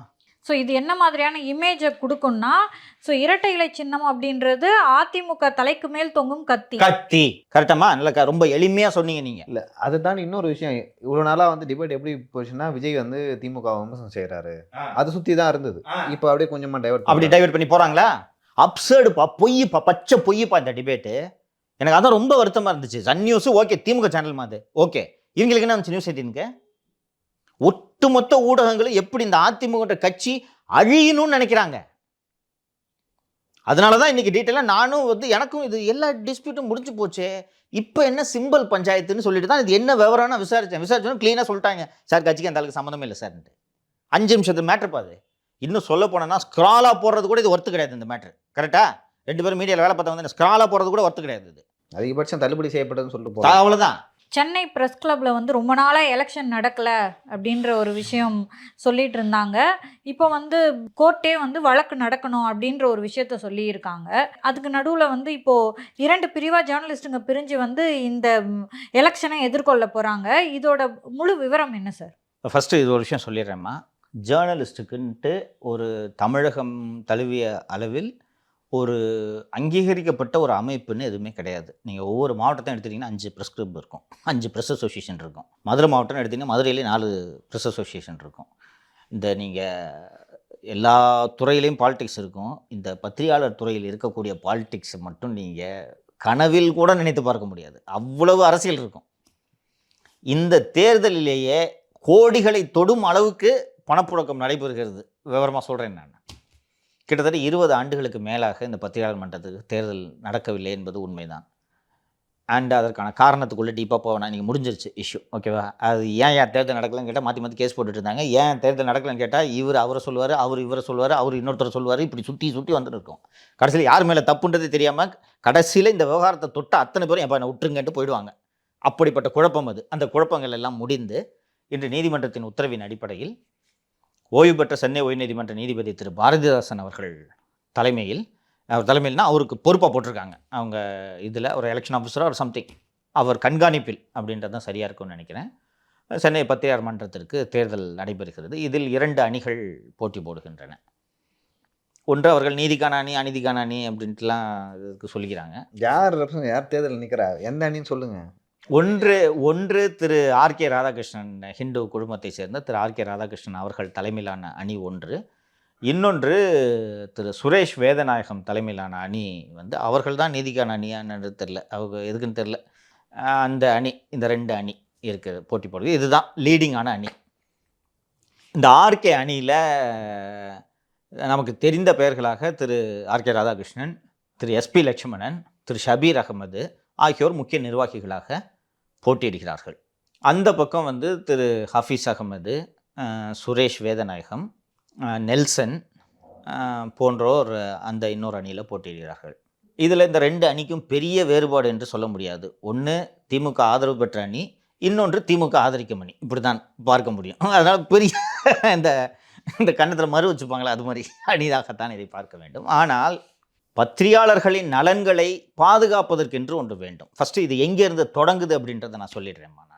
ஸோ பத்திரிகையாளர்களுக்குன்னு ஒரு அமைப்பு ஒன்று வேண்டும். ஏன்னா இப்போ இந்த சென்னை ப்ரெஸ் கிளப் விட்டால் வேறு அமைப்பே இல்லை, அதை சொல்லிடுறேன். நான் அதை தான் தொடக்கம் வந்தேன், டிவேட் ஆகி போயிட்டேன். ஃபஸ்ட்டு பத்திரிகையாளர்களுக்கு அமைப்பே கிடையாது, உருப்படியான அமைப்பு எதுவுமே கிடையாது. மெட்ராஸ் யூனியன் ஆஃப் ஜேர்னலிஸ்ட்னு ஒன்று இருந்துச்சு, அது திரு மோகன் அவர்கள் இறந்த பிறகு அந்த அமைப்பே போச்சு. அப்புறம் இந்த சென்னை ரிப்போர்ட்டர்ஸ் கில்டுன்னு ஒன்று இருக்குதுன்னு நினைக்கிறேன், அது ஒரு டார்மெண்ட் அமைப்பாக போயிடுச்சு. அது ஒரு ரூம் இருக்குது, அவ்வளோதான், அதை தாண்டி ஒன்றும் இல்லை. கொஞ்சம் லைவாக இருக்கக்கூடிய அமைப்புனா சென்னை பத்திரிகையாளர் மன்றம் தான், சென்னை ப்ரெஸ் கிளப் தான். அண்டு ஒரு 7-8 மாதங்களுக்கு முன்பாக என்று நினைவு, இந்த அமலாக்கத்துறை திரு ஜாஃபர் சாதிக் அவர்களை இந்த மெத்து வழக்கில் கைது செய்த போது சென்னையில் எஸ்டி கொரியர் அலுவலகத்தில் அமலாக்கத்துறை சோதனை என்று News 24/7 ஒரு செய்தி வெளியிடுகிறார்கள். அந்த எஸ்டி கொரியர் அலுவலகம் இருக்கும் கட்டிடம் சென்னையின் திமுகவின் மாவட்ட செயலாளராக இருக்கக்கூடிய திரு சிற்றரசு அவர்களுக்கு சொந்தமான கட்டிடம். சிற்றரசு வந்து உதயநிதியோட கைத்தடின்றது தெரியும், எல்லா இடத்துலையும் அவர் சிரித்து கொண்டு இருப்பார். ஸோ அந்த செய்தியை வந்து இவர்கள் ஒளிபரப்பிய போது என்ன பண்ணுறாங்க, அடிச்சு கேமரா உடச்சிடுறாங்க. அங்கேயே நடக்குது. இது போய் எடுக்கிற இத்தனைக்கும் உள்ளெல்லாம் ரூமுக்குள்ளெல்லாம் போகல. ரூமுக்குள்ளே போனால் கூட ட்ரெஸ் பாசன் ஏதாவது சொல்லலாம், ரூம் அங்கே போய் அந்த கட்டடத்தில் வச்சு எடுத்துறாங்க. அடிச்சு கேமராலாம் உடச்சி இன்னும் யார் கட்டடத்தை எடுத்து உடைகிற அப்படின்னு அடிச்சிட்டாங்க. பிறகு இவர்கள் வழக்கு கொடுக்குறாங்க. அடிச்சு கேமரா உடஞ்சதெல்லாம் எவிடன்ஸ் இருக்குது. போலீஸ் அந்த நிர்வாகி மீது, திமுக நிர்வாகி ஒருவர் மீது எஃப்ஐஆர் போட்டு விடுகிறார்கள். எஃப்ஐஆர் போட்டு அவர் ஓன் பெயிலில் ரிலீஸ் ஆகிறார், ஸ்டேஷன் பெயிலில். அதற்கு பிறகு நடந்தது தான் சிறப்பு. அந்த கேமராமேன் மீது திமுக மகளிர் அணியை சேர்ந்த ஒருவர் புகார் அளிக்கிறார், கையை பிடிச்சி இழுத்துட்டார். Okay, women harassment case FIR போட்டுறாங்க. போட்ட உடனே காண்டாயிட்டாங்க ஜேர்னலிஸ்ட்லாம். என்ற டே எங்கள் கேமரா உடைச்சது இல்லாமல் விமன் ஹராஸ்மெண்ட்டு போடுறீங்கன்னா உங்களுக்கு எவ்வளோ சேட்டாக இருக்கும். அதுவும் அவனை அரெஸ்ட் பண்ணாமல் ஓன் பெயிலில் விட்றீங்க, எங்களுக்கு விமன் ஹராஸ்மெண்ட் போட்டு வச்சுருக்கீங்கன்னு போலீஸ் ஃபஸ்ட்டு சாதிக்கிறாங்க. இல்லை அப்படிலாம் ஒன்றும் இல்லை, இது சும்மா வரும், யோ எல்லாம் ஒத்துக்க முடியாது போ அப்படின்னு சொல்லிட்டு போய் அத்தனை பேரும் கமிஷன் ஆஃபீஸில் உட்காந்துடுறாங்க. விடிய நடக்குது போராட்டம். 12:30 1 மணி வரைக்கும் ஜேர்னலிஸ்ட் பூரா உட்காந்துருக்காங்க. மற்றவங்க மாதிரி ஜேர்னலிஸ்ட் அடிக்க முடியாதுல்ல, மற்றவங்கன்னா அடிச்சு கையை காலை உடச்சிருவாங்க. ஜேர்னலிஸ்ட் அங்கேயே உட்காந்து போராட்டம் நடத்தின உடனே போலீஸ்க்கு தெரிஞ்சது இது ஒன்றும் சுத்தப்படாதுன்னு கண்ணு முன்னாடி எஃப்ஐஆர் கிழிச்சு போட்டாங்க. இந்த விமன் ஹராஸ்மெண்ட் போட்டாங்கல்ல, கிழிச்சு போட்டால் அப்புறம் தான் ஓஞ்சாங்க பத்திரிகையாளர்கள். ஓஞ்சிட்டு விட்ட உடனே பிறகு தான் காவல்துறைக்கு ஐயையோ இப்போ இந்த இருக்கிறதுலே இந்த ப்ரெஸ் கிளப் ஒரு அமைப்பு தான் வலுவாக இருக்கிறது, அப்போ என்ன செய்வது, அந்த ப்ரெஸ் கிளப்பையே நம்ம கையில் எடுத்துட்டா. இந்த அடிப்படையில் காவல்துறை நிறுத்தக்கூடிய அணிதான் சுரேஷ் வேதநாயகம் தலைமையிலான அணி. இந்த சுரேஷ் வேதநாயகம் யார் என்பதை சொல்லிவிடுகிறேன். இந்த சுரேஷ் வேதநாயகம் தினகரனோட சீஃப் ரிப்போர்ட்டர். இந்த சுரேஷ் வேதநாயகம் என்பவர் பத்திரிகையாளர் மன்றத்தின் தலைவராக வந்தால், சென்னை மாநகர ஆணையாளர், காவல்துறை ஆணையாளர் திரு அருண் சென்னை பத்திரிகையாளர் மன்றத்தின் தலைவர் ஆனதற்கும் இதற்கும் வேறுபாடே கிடையாது. 2 பேரும் அவ்வளோ திக்கு. நீங்கள் நான் பல முறை சொல்லியிருக்கேன், நீங்கள் பாருங்கள். தினகரனில் மட்டும் அருணோட ஃபோட்டோவை போட்டு காவல்துறை, சென்னை மாநகர காவல்துறை இப்படி நடவடிக்கை அப்படி நடவடிக்கை இன்றைக்கும் வரும் நியூஸு. ஸோ முழுக்க காவல்துறையால் திராவிட முன்னேற்ற கழகத்தால் நிறுத்தப்படும் அணிதான் அந்த ஹஃபீஸு, நெல்சனு, சுரேஷ் வேதநாயகம் இருக்கக்கூடிய அணி. இதில் இருக்கவங்களும் திமுக சப்போர்ட்டர் தான். SP Lakshmanan, Shabeer, even RK, இல்லை இவங்க எல்லாருமே அத்தனை பேரும் டிஎம்கே சப்போர்ட்டர்ஸ்னு சொல்கிற விட திராவிட கொள்கை மேலே பற்றுள்ளவர்கள். இவங்கெல்லாம் எந்த மாதிரி குரூப், இவங்க எந்த மாதிரி திராவிட ஆதரவாளர்கள் என்று இவர்களை பார்க்க போனால், என்னையா இவ்வளோ தப்பு நடக்குது, நீங்கள் என்னையா அந்த கவர்மெண்ட் இப்படி சப்போர்ட் பண்ணுறீங்கன்னு கேட்டால் பிஜேபி உள்ளே வந்துடும். இவங்க திமுக பண்ணுற அநியாயத்தை ஏற்றுக்கிறவங்கன்ட்டு இல்லை, ஆனால் இவங்ககிட்ட இவங்க திமுகவுக்கு ஆதரவு தெரிவிக்கிறதுக்கு இவர்கள் சொல்லக்கூடிய நியாயம் என்னன்னு கேட்டிங்கன்னா, இல்லை பிஜேபி எதுக்கிறதுக்கு வேறு யாருங்க இருக்கா அப்படி என்று. அப்போ இந்த வாரிசு அரசியலாம் கண்டுக்காதீங்க, திரும்பிங்க அப்படின்ற அணி. இந்த அணி இருக்குல்ல, இந்த சுரேஷ் வேதநாயகம் தலைமையிலான அணி, இந்த அணி கிட்டத்தட்ட திமுக மாவட்ட செயலாளர்கள் தலைமையிலான அணி. இந்த சிற்றரசு அச்சார் இல்லை, திமுகவில் இருக்கிற ஒரு அணி அவ்வளோதான். திமுகவில் இருக்கக்கூடிய ரவுடி அணி என்று கூட இவர்களை சொல்லலாம். பச்சையாக நியாயப்படுத்துவார்கள். இணையாத வாரிசு அரசியல் ஏன் உலகத்தில் இங்கே வாரிசு அரசியல் இல்லையா என்று இவர்கள் இப்படி போகக்கூடியவர்கள். திமுகவின் ஊழல்கள் உட்பட இன்னொன்று என்னையா ஜேர்னலிஸ்ட் இன்னைக்கு நாளைக்கு இந்த பத்திரிகையாளர்கள் வாக்களிக்கும், இது வந்து பொதுமக்களுக்கானதல்ல, வாக்களிக்கக்கூடிய பத்திரிகையாளர்களுக்கானது. இந்த வாக்களிக்கும் பத்திரிகையாளர்கள் எதை கவனத்தில் கொள்ள வேண்டும் என்றால், அன்றைக்கி அந்த நியூஸ் 24/7 கேமராமேன் எஸ்டி கொரியரில் போய் அந்த வீடியோ ஷூட் பண்ணதுக்கு இந்த உமன் ஹராஸ்மெண்ட் கேஸ் போட்டு அன்றைக்கி பத்திரிகையாளர்கள் எல்லாரும் கமிஷன் ஆஃபீஸில் போய் உட்காந்து அந்த எஃப்ஐஆர் கிழிச்சு போட வச்சாங்க. சுரேஷ் வேதநாயகம் தலைமையிலான அணி வெற்றி பெற்றால் அவர்கள்ட்ட போயிட்டு இந்த மாதிரி எஃப்ஐஆர் போட்டிருக்காங்கன்னு சொன்னால் ஆக்சுவலி ரேப் கேஸ் போட்டிருக்கணும். அது எப்படி வெறும் விமன் ஹராஸ்மெண்ட்டோட போட்டாங்க என்று பேசக்கூடிய அணி தான் இந்த அணி. அந்த அளவுக்கு தீவிர திமுக விசுவாசிகள் இன்னைக்கு இப்படி தான் பிரிந்து கிடக்கிறது. வாக்களிக்கக்கூடிய பத்திரிகையாளர்கள் இதில் யார் பத்திரிகையாளர்களின் நலனை பாதுகாப்பார்கள் என்று தான் இங்கே. இது பொதுமக்களுக்கும் இதுக்கும் சம்மந்தம் இல்லை, அதை நான் சொல்லிடுறேன். ப்ரெஸ் கிளப்ன்றது ஒரு இடம், பொதுமக்களுக்கும் இந்த தேர்தலுக்கும் எந்த சம்மந்தமும் இல்லை. இன்னொரு விஷயத்தையும் சொல்லி விடுகிறேன். பணம் லட்சக்கணக்கு, தொடக்கத்தில் சொன்னேன் பணம் விளையாடுகிறதுன்னு. அண்ணே சேகர் பாபு இவர் கமிஷனரே செலவு பண்ணுவார். அதான் சொல்கிறேன்ல, சுரேஷ் ஜெயிச்சான்னா அவர் ஜெயிச்சான்னு, அவர் தான் patron in chief of Chennai press கிளப்னு ஆயிடுவார். காவல்துறைக்கு எதிராக ஒரு செய்தியை போட விட மாட்டாங்க. அண்ட் இன்னொன்று, ஏன் வந்து இதில் இவ்வளோ அரசியல் 20 வருஷமாக தேர்தல் நடத்தாமல் இவ்வளோ அரசியல்னா, அந்த ப்ரெஸ் கிளப்ன்றது ஒரு அதிகார மையம். ஓகேங்களா? அங்கே உட்காந்து நீங்கள் கட்ட பஞ்சாயத்து பண்ணலாம், இந்த நியூஸை இதில் போடாதுன்னு சொல்லலாம், பத்திரிகைகளின் நிர்வாகங்களில் பூந்து தலையிடலாம். இது போன்ற சில அதிகாரங்கள் அங்கே கிடைக்கும். அண்டு திரு ஆர்கே அவர்களின் தலைமையிலான அணி வைத்திருக்கக்கூடிய வாக்குறுதிகள் டிரான்ஸ்பரண்ட்டாக இருக்கிறோம். ஜேர்னலிஸ்ட்டுக்கான வெல்ஃபேரை நாங்கள் பார்க்குறோம். ஜேர்னலிஸ்ட்டுகள் மீது அச்சுறுத்தலோ அடக்குமுறையோ தாக்குதலோ ஏற்படாமல் நாங்கள் தடுக்கிறோம், பத்திரிகையாளர்களின் நலன்களை பாதுகாக்கிறோம் அப்படின்னு சொல்கிறாங்க. முன்னாள் நிர்வாகிகளை வந்து யாரையுமே இது இப்போ சேர்த்துக்க மாட்டோம் அப்படின்ற மாதிரி விஷயத்தையும் அது நல்ல விஷயம் தான்மா. ஏன்னா இதில் இது எல்லாரும் என்னோட நண்பர்கள் தான், உங்களுக்கு தெரியும், எல்லாருமே என்னோட நண்பர்கள் தான். எந்த பத்திரிகையுமே வேலை செய்யாமல் உட்காந்துட்டு இருப்பாங்கப்பா. பத்திரிக்கை எங்கே வேலை செய்யணும்னு கேட்டால் எங்கேயுமே வேலை செய்ய மாட்டாங்க. எப்பப்பா வேலை செஞ்சுன்னு கேட்டால் ஒரு 25 வருஷத்துக்கு முன்னாடி நான் ஒரு பத்திரிகையில் வேலை செஞ்சேன்னு சொல்லிட்டு இங்கே வந்து உட்காந்துட்டு இருப்பாங்க. உட்காந்துட்டு ஏதாவது பேரம் பேசிக்கிட்டு இந்த டெண்டரை பிடிச்சி கொடுக்குறதுன்னு இப்படியே சம்பாரிச்சிக்கிட்டு இருப்பாங்க. இதெல்லாம் நாங்கள் அனுமதிக்க மாட்டோம்னு இவங்க சொன்னாங்கன்னா, இன்னொன்று ஜேர்னலிஸ்டாக இன்றைக்கி இருக்கிறவங்க அங்கே இருக்கிறது நம்ம முறை சரிதானே, தப்புன்னு சொல்ல முடியாது. 10 வருஷத்துக்கு முன்னாடி நான் ஜேர்னலிஸ்டாக இருந்தேங்கிட்டு அப்போ இன்றைக்கி என்ன வேலை? ஸோ இதெல்லாம் நல்ல விஷயந்தான். ஸோ ஜேர்னலிஸ்டோட வெல்ஃபேரை திரு ஆர்கே அவர்கள் தலைமையிலான அணி பாதுகாக்கும் என்று நான் நம்புகிறேன். நான் வந்து பர்சனலாக வந்து நம்புகிறேன். அவங்களாம் சீனியர்ஸ் ஃபேரான ஆளுங்க. ஷபீர் எடுத்துக்கங்க, ஒரு எஸ்பி லட்சுமணன் அவரும் ஃபேரு. முருகேசன் அதில் தான் இருக்காருன்னு நினைக்கிறேன். முருகேசன் அந்த அணியில் தான் இருக்காருன்னு நினைக்கிறேன், புதிய தலைமுறை முருகேசன். இவங்களாம் ரீசனபிள் கைஸு. அங்கே இருக்கிறவங்களே எனக்கு தெரியும். சுரேஷை எனக்கு பழக்கம், சுரேஷ்லாம் என் நண்பர், அதையும் சொல்லிடுறேன் நான்.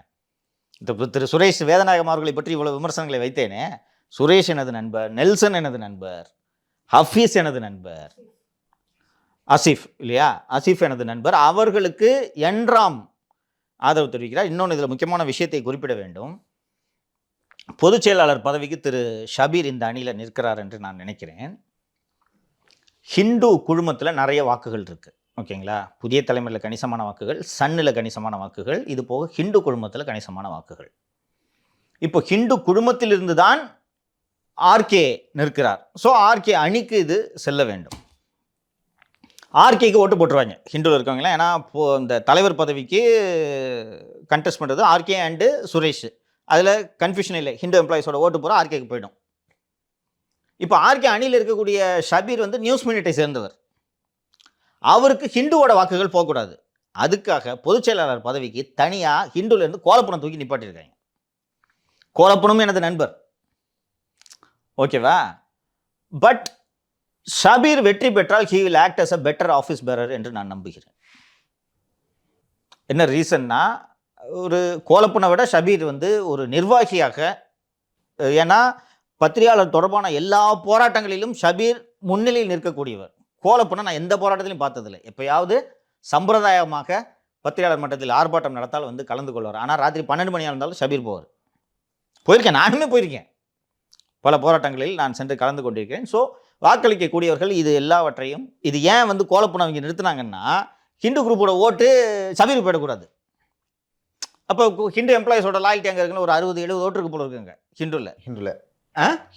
ஹிந்துல மட்டும். ஸோ அதை உடைக்கணும். ஆர்கே ஜெயிச்சாலும் பரவாயில்ல, ஷபீர் ஜெயிக்கக்கூடாது. ஷபீர் ஜெயிச்சா காவல்துறை எதிர்த்து கேள்வி கேட்பார். அப்போது இப்போ வாக்குகள் வந்து ஷபீருக்கு கொஞ்சம் கோலப்பனுக்கு கொஞ்சம் பிரிஞ்சிச்சுன்னா சுரேஷ் அணியில் இருக்கக்கூடிய இன்னொருவர் பொதுச் செயலாளராக தேர்ந்தெடுக்கப்படுவார். ஸோ இது மாதிரி 100 அரசியல் கிட்டத்தட்ட 1 கோடி தொட்டுச்சிட்றாங்க. சேகர்பாபு ஃபண்டு பண்ணியிருக்காராம், கமிஷனர் ஃபண்டு பண்ணியிருக்காராம். அந்த அணியை ஜெயிக்கணும்னு போலீஸ் அவ்வளவு வேகமாக வேலை பார்க்கிறது. ஸோ வாக்களிக்கக்கூடிய பத்திரிகையாளர்கள் காவல்துறை இது சுரேஷ் அணி வெற்றி பெற்றால் காவல்துறை அணி வெற்றி பெற்றது போல இதை மனதில், நாளைக்கு தேர்தல் ஞாயிற்றுக்கிழமை, இதை மனதில் வைத்துக்கொண்டு அவர்கள் வாக்களிக்க வேண்டும். அவ்வளோதான். இதில் நமக்கு ஸ்டேக்ஸ் இல்லை. ஆர்கே தவிர அந்த அணியில் இருக்க ஒருத்தரும் என்கிட்ட பேசுறது இல்லை, அதுவும் தெரியும் உங்களுக்கு. ஆர்கே இப்போ கூட பேசுவார். வேறு ஒருவருமே சபீர் உட்பட யாருமே அந்த அணியிலிருந்து என்னிடம் பேசுவதில்லை. பட் அவர்கள் அத்தனை பேரையும் தெரிந்தவன் என்ற முறையில் ஒரு நல்ல பத்திரிகையாளர் மன்றம் இருக்க வேண்டும் என்ற அடிப்படையில், பத்திரிகையாளர்கள் நலன் காக்க வேண்டும் என்ற அடிப்படையில் பத்திரிகையாளர்கள் அந்த திரு ஆர்கே அவர்களின் தலைமையிலான அணிக்கு, ஒரு மணி அவர்களும் அந்த அணிக்கு தான் வாக்களித்திருக்கார். இதில் ரொம்ப வினோதம் என்னன்னு கேட்டிங்கன்னா, இந்த அணியை பற்றி 2 அணிகளை பற்றி நான் சொல்லிட்டேன். அந்த சுரேஷ் தலைமையிலான அணிக்கு ஹிந்து குடும்பத்தைச் சேர்ந்த திரு ராம் அவர்கள் ஆதரவு. இது ரொம்ப வினோதமாக தெரியும் உங்களுக்கு பார்க்குறதுக்கு. ஆப்டிக்ஸ் இதில் என்ன நடக்குதுன்னு நான் தான் சொன்னேன்ல, இது போய் சுற்றி பார்த்தீங்கன்னா இப்போ என்னை விட்டுருங்க அப்படின்ட்டு நீங்கள் கடைசியில் வந்துடுவீங்க. அந்த அளவுக்கு இதில் குழப்பங்கள் இருக்குது. குழப்பம்லாம் ஒன்றும் வேண்டாம். ராம் ஆதரிப்பதனாலேயே அந்த அணியெலாம் நல்ல அணியாக இருக்காது. அப்படின்னா ராமுக்கு அதில் இருக்கவங்க ஒருத்தரை பற்றியும் தெரிலன்னு அர்த்தம்.